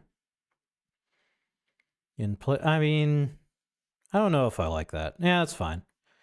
Yeah, that is fine because we already have to. Yeah, in player transform to room. Actually, no. Okay, I have a better idea, but we'll fix that in a second. In player transfer to room, we need to update the camera. We just go to okay. Transfer to room. Entity. Oh, not, yeah, specifically the player. And that just needs to def transfer to room. Super dot transfer to room. In fact,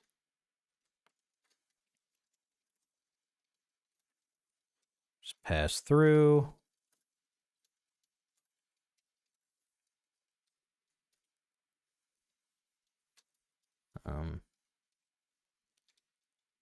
Camera dot update handle room transition. Oh no, okay.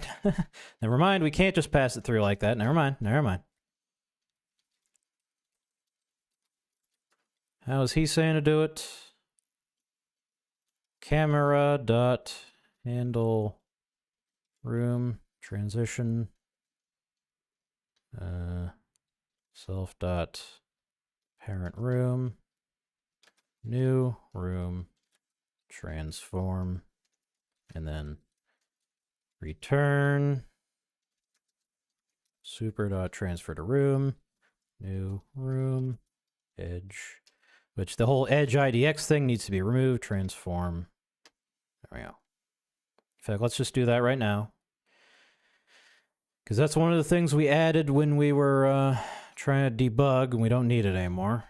So we go up to the parent, remove.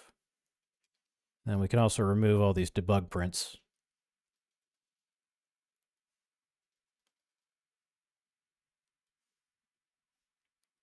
Actually, let's just use local history.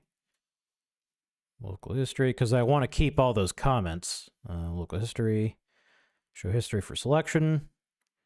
And we'll just go back. I know you can't see this. The local history thing opens in a new window. But I can just do this, do this, do this, do this, do this, do this, And do a couple of these. Bam. Okay, fixed it. Oh, and then we have to go back and do, this can just be 1 to the minus 5. No, that's not right. 1 to the minus 5.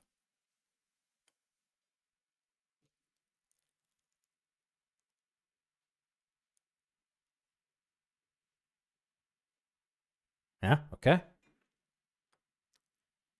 And then we remove edge IDX.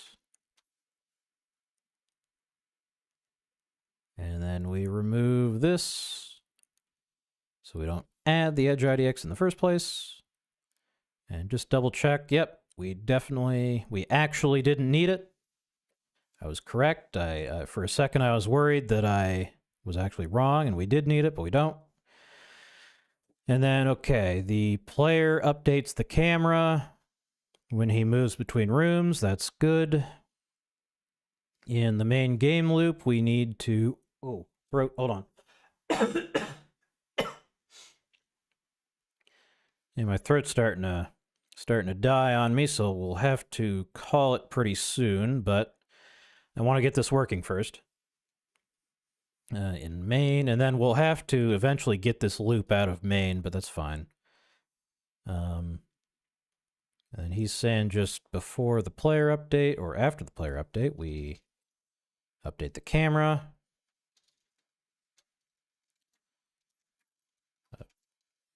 Update camera to follow player. And then in room.draw, he's saying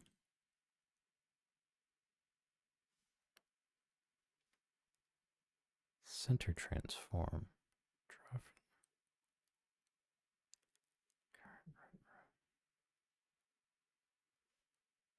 Okay. Couldn't we...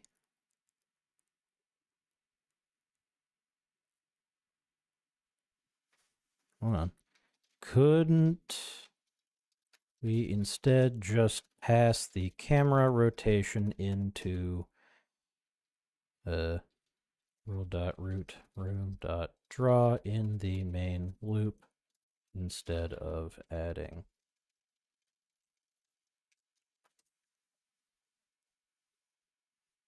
Okay, yeah, I'm right. So instead, we do camera.transform. Right?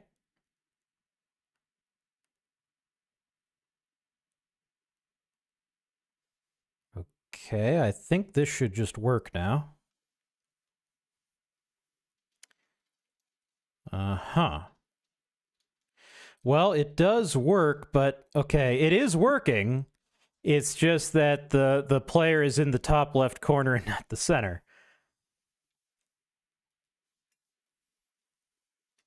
I implemented that, and it does work, but the player is in the top left corner instead of the center. I guess we just need to add half the screen width and height in camera.update. Oh, yeah, it's not that simple, right? So, right, browser, yeah. Not quite. Remember that the player's position is in room space, starting at 0, 0 in the center of each room. When we compose camera.transform with the center transform to get world to screen, we're first applying camera transform and then applying the center transform. So if the player is at right, okay. I was being silly. So it's not quite that simple. We got to do that, and then we...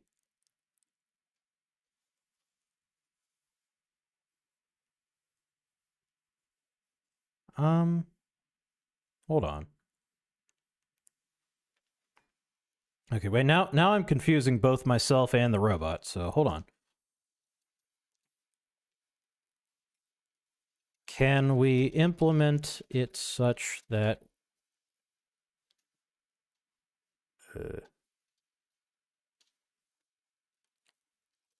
that we can we implement such that we skip the multiplication by center transform every frame, and instead the camera just follows the right point. Just aims the center of the screen at the player instead of the top left corner.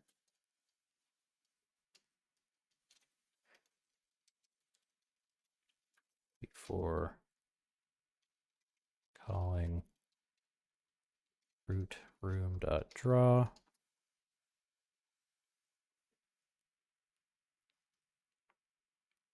We can have the cameras transform directly map world coordinates to screen coordinates. So that okay. And the main loop becomes simpler. It's literally just camera.transform. Okay, and then he just gave me a full listing of the camera. So we go back, we go to our camera, I think. Can I just paste this on top? I think.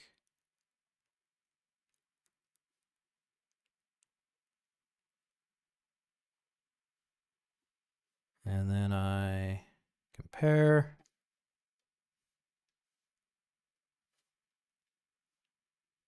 We don't need this. Initialize the transform.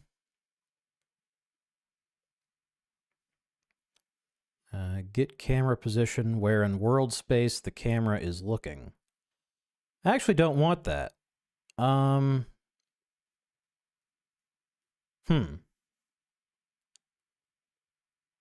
guess I just don't want this method at all, because it's not a useful question. Right? No. Okay, yeah, no. No, yeah? Yeah, no, okay. Never mind, Claude's right, I'm wrong. Get the transform matrix. I'm getting a blank screen now. Oh, sorry. Wait, why are you getting a blank screen? That shouldn't be happening. Okay, now you can see. That's weird.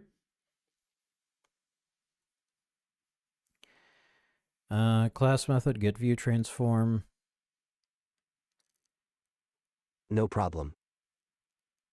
Yeah, I guess it's because the title of the window changed. Yes. And yeah, and OBS keys off the title of the window. So when the title of the window changed, suddenly the window wasn't the right window all of a sudden. And then we get this view transform, get the transform matrix that converts from world to screen space. So I wish it didn't. Okay, hold on. Wait a second. One more thing we need from Claude. Actually, no, you know what? I'll just fix that later. For now, this is okay. Okay, so it's eliminating this method.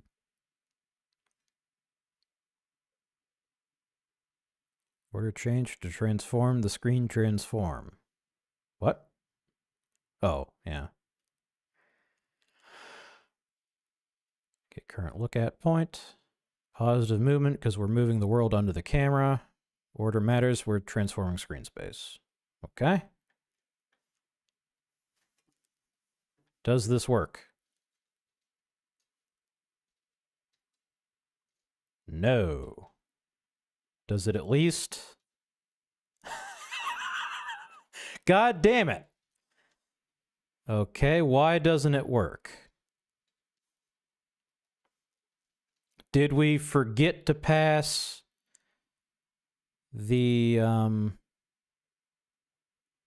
yes, we did. camera dot transform. What doesn't work? Well, you'll see in a second. Okay, that's definitely not right. What the fuck? Okay, does it at least not spin? It still spins. Everything is fucked. You have only Claude has only made things worse. What? Well, that's bullshit. Okay. Is it rotating the opposite direction it did?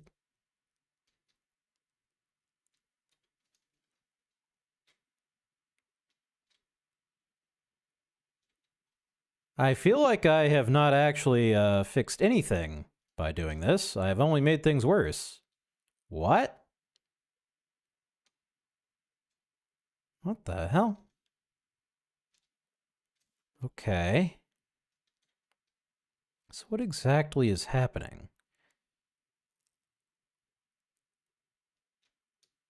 The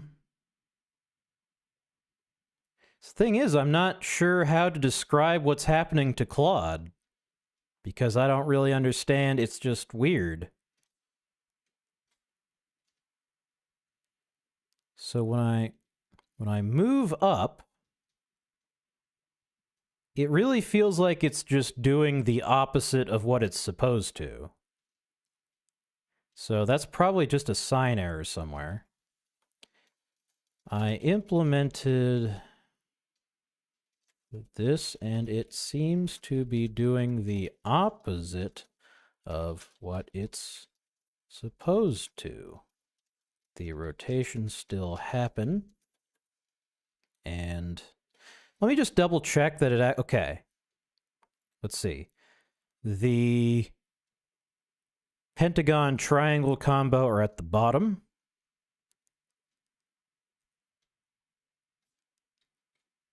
And now they're at the top.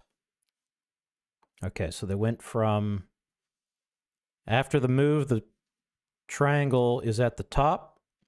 And if I get rid of the camera...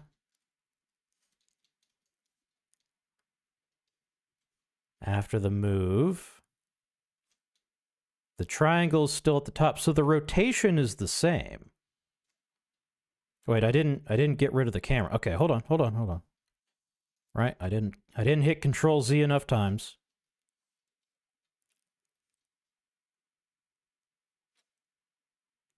No, okay, so the rotation is unaffected.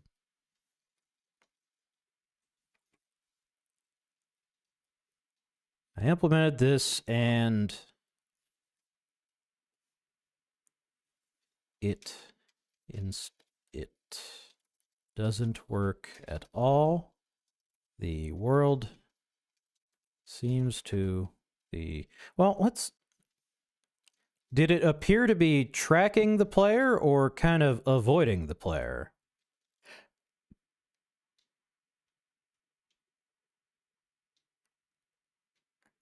Yeah, like instead of the player... Like, yeah, when I move left, the whole world moves left, so yeah. I implemented this and it doesn't work at all. The rotation issue is still there exactly as it was, and the world appears to move, and instead of the player staying at the center of the screen and the world moving, instead of giving the... The world appears to conspire against me. Instead of giving the appearance that of the player staying at the center of the screen and the world moving under him, it seems like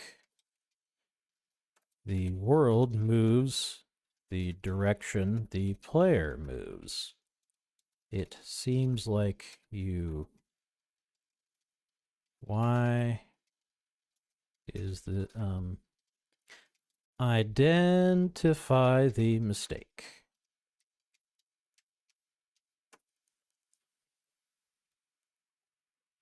Yeah, that's what I thought. But that doesn't sound right. Let's see. Get back our structure view, go to the camera, minimize it, and then you're gonna lose. No, you can still. What? Okay, well, whatever. I was expecting the screen to go blank again, but apparently not. Position is the inverse, so yeah. Okay. Okay.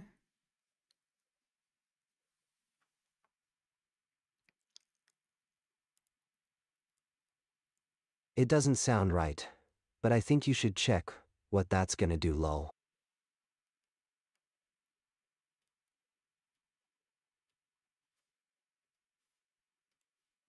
Yeah, this has gone a little bit past my mathematical understanding, to be honest. So I'm kind of just hoping that Claude knows what he's doing. Claude does not know what he's doing. Well, I mean, the motion is okay now, but it's still doing the rotate thing. Also, I don't know. Yeah, why? I don't know, it feels like you see how when I do a room transition, the camera moves a little bit? What's up with that?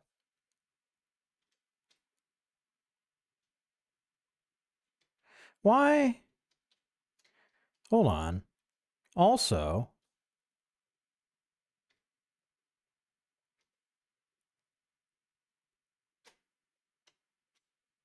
I don't know. Okay. For a second, I thought we were still getting the double transition bug.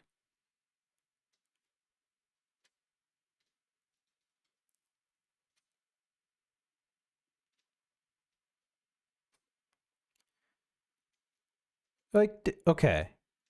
Wait a second. Are you seeing what I'm seeing? If I, let me turn down the friction.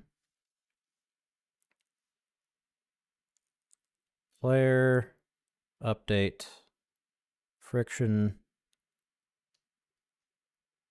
friction 0.2.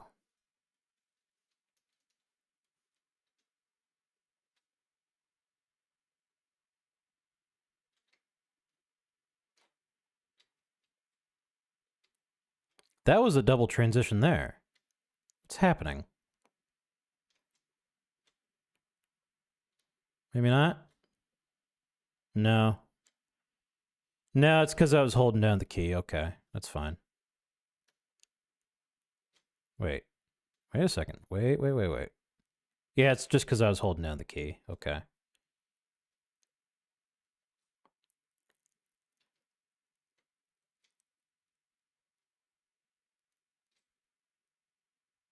No? Okay. That was a double transition. It's still fucking happening. God damn it.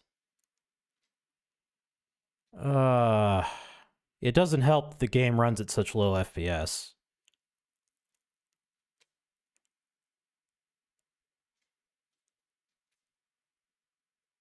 Why is that?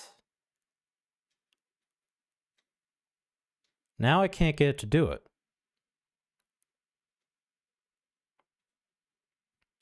Yeah, there it goes. You know, honestly, if we fix the whole rotation thing, the double transitions won't matter, will they? Yeah, they won't. Kinda. I'm not sure. Okay. See, now we're back in the situation we were at the end of last stream.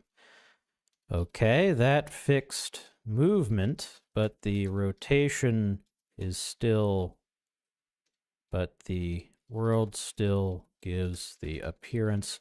Let me just double check that the transfer to new room. Let me just double check that this actually works right. Open it up in debug mode. It'll be even slower because the debugger.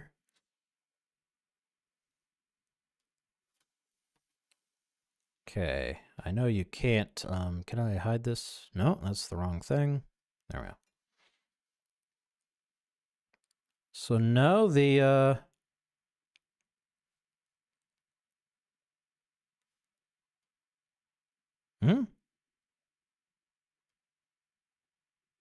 What?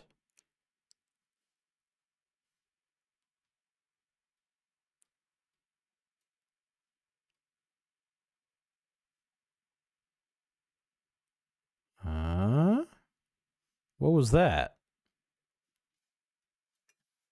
Oh my god, everything's fucked now. Okay, let's try that again.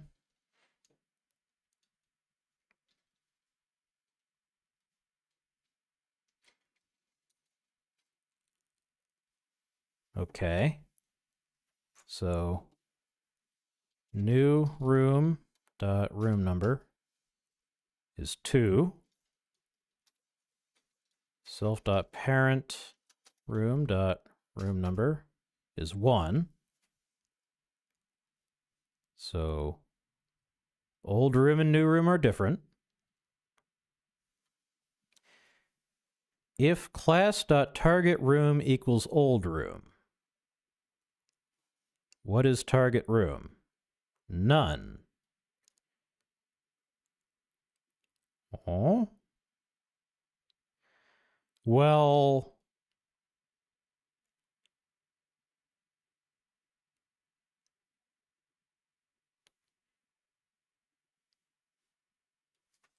I mean, first of all, this should throw an error.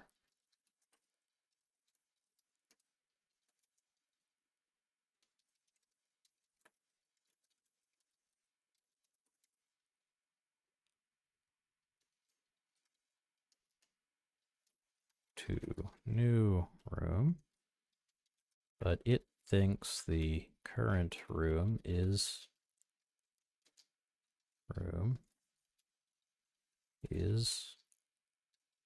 self dot or class dot target room.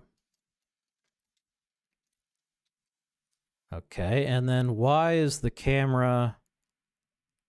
I guess I have to, right, I never, yeah, okay. That's on me. That's on me. Although it's on Claude for doing that weird fake error check. We want to go into main, and then we want to do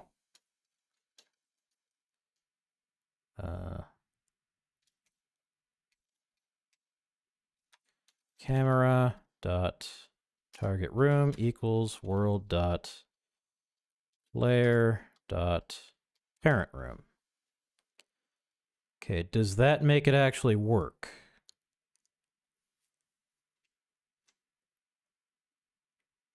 Okay. Well, the good news is it doesn't rotate anymore. The bad news is that a bunch of weird shit happens.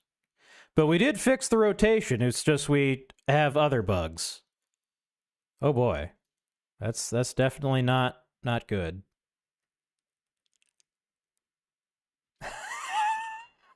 Okay. It's also kind of hard to tell what's going on just because the game is running at so low FPS that it's hard to tell exactly why the camera is jogging around like that.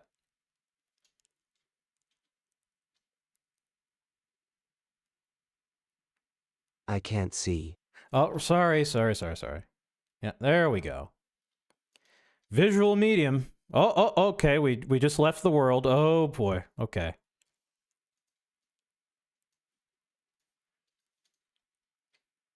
So you can see the world no longer rotates, but the I mean, the controls are still screwed up. and B, the camera flips the fuck out every time we... Okay, now I can't seem to figure out how how to get into the next room. Why is this happening now? Okay, let me turn the friction down so I can actually control this. Oh my god. Okay. Player update, friction back up to 2.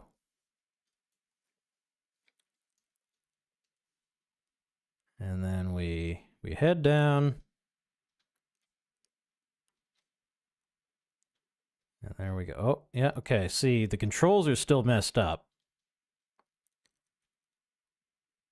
But then I can... It's still doing the opposite movement thing. What's up with that? Except now it's even weirder.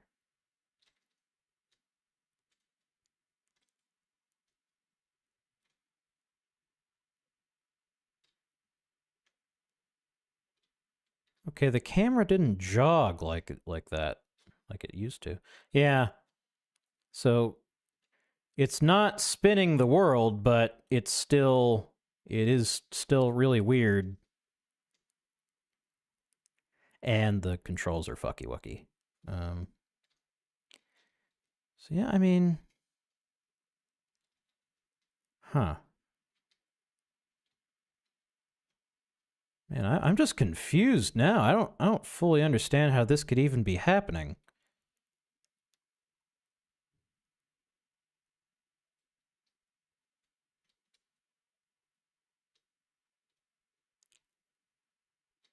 So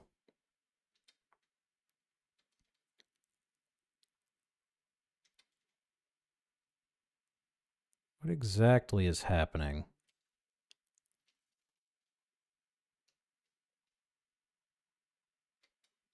Actually, no. No, the player is still moving relative to the camera. What is the camera supposed to follow?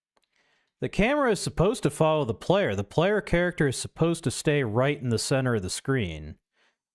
But it's... Is the camera centered on the player? Yeah, it's supposed to be. But the camera appears to be a little bit not right. Oh, now we're jiggling. Commence the jiggling. I don't know.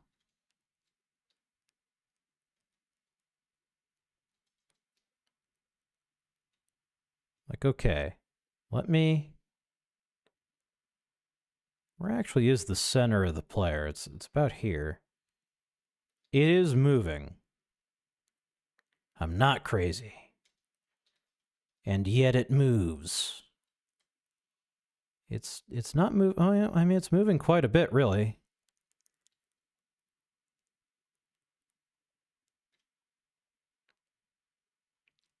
Okay.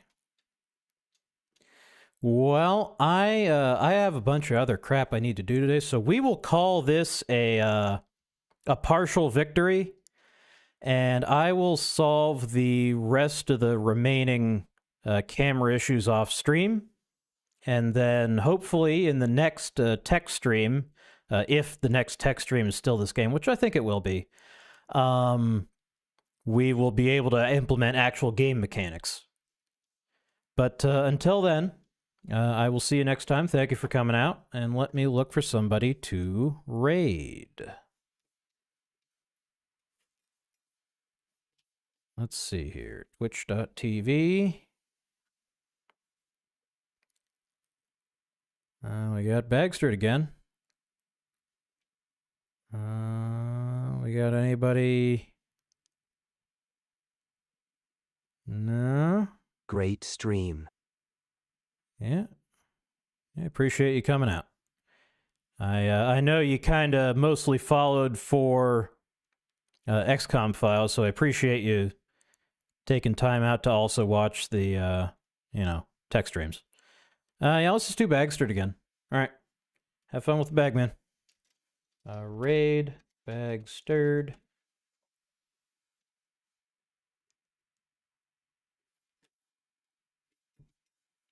All right. And he's not. I don't know if he'll even see that we've rated him, but yep. See you next time. Little pee pee piss boy. Little pee pee piss boy. Piss boy. Piss boy. Little pee pee piss boy. I'm gonna fucking die. The hamster. Holy fuck! Because I'm covered in cum. Welcome to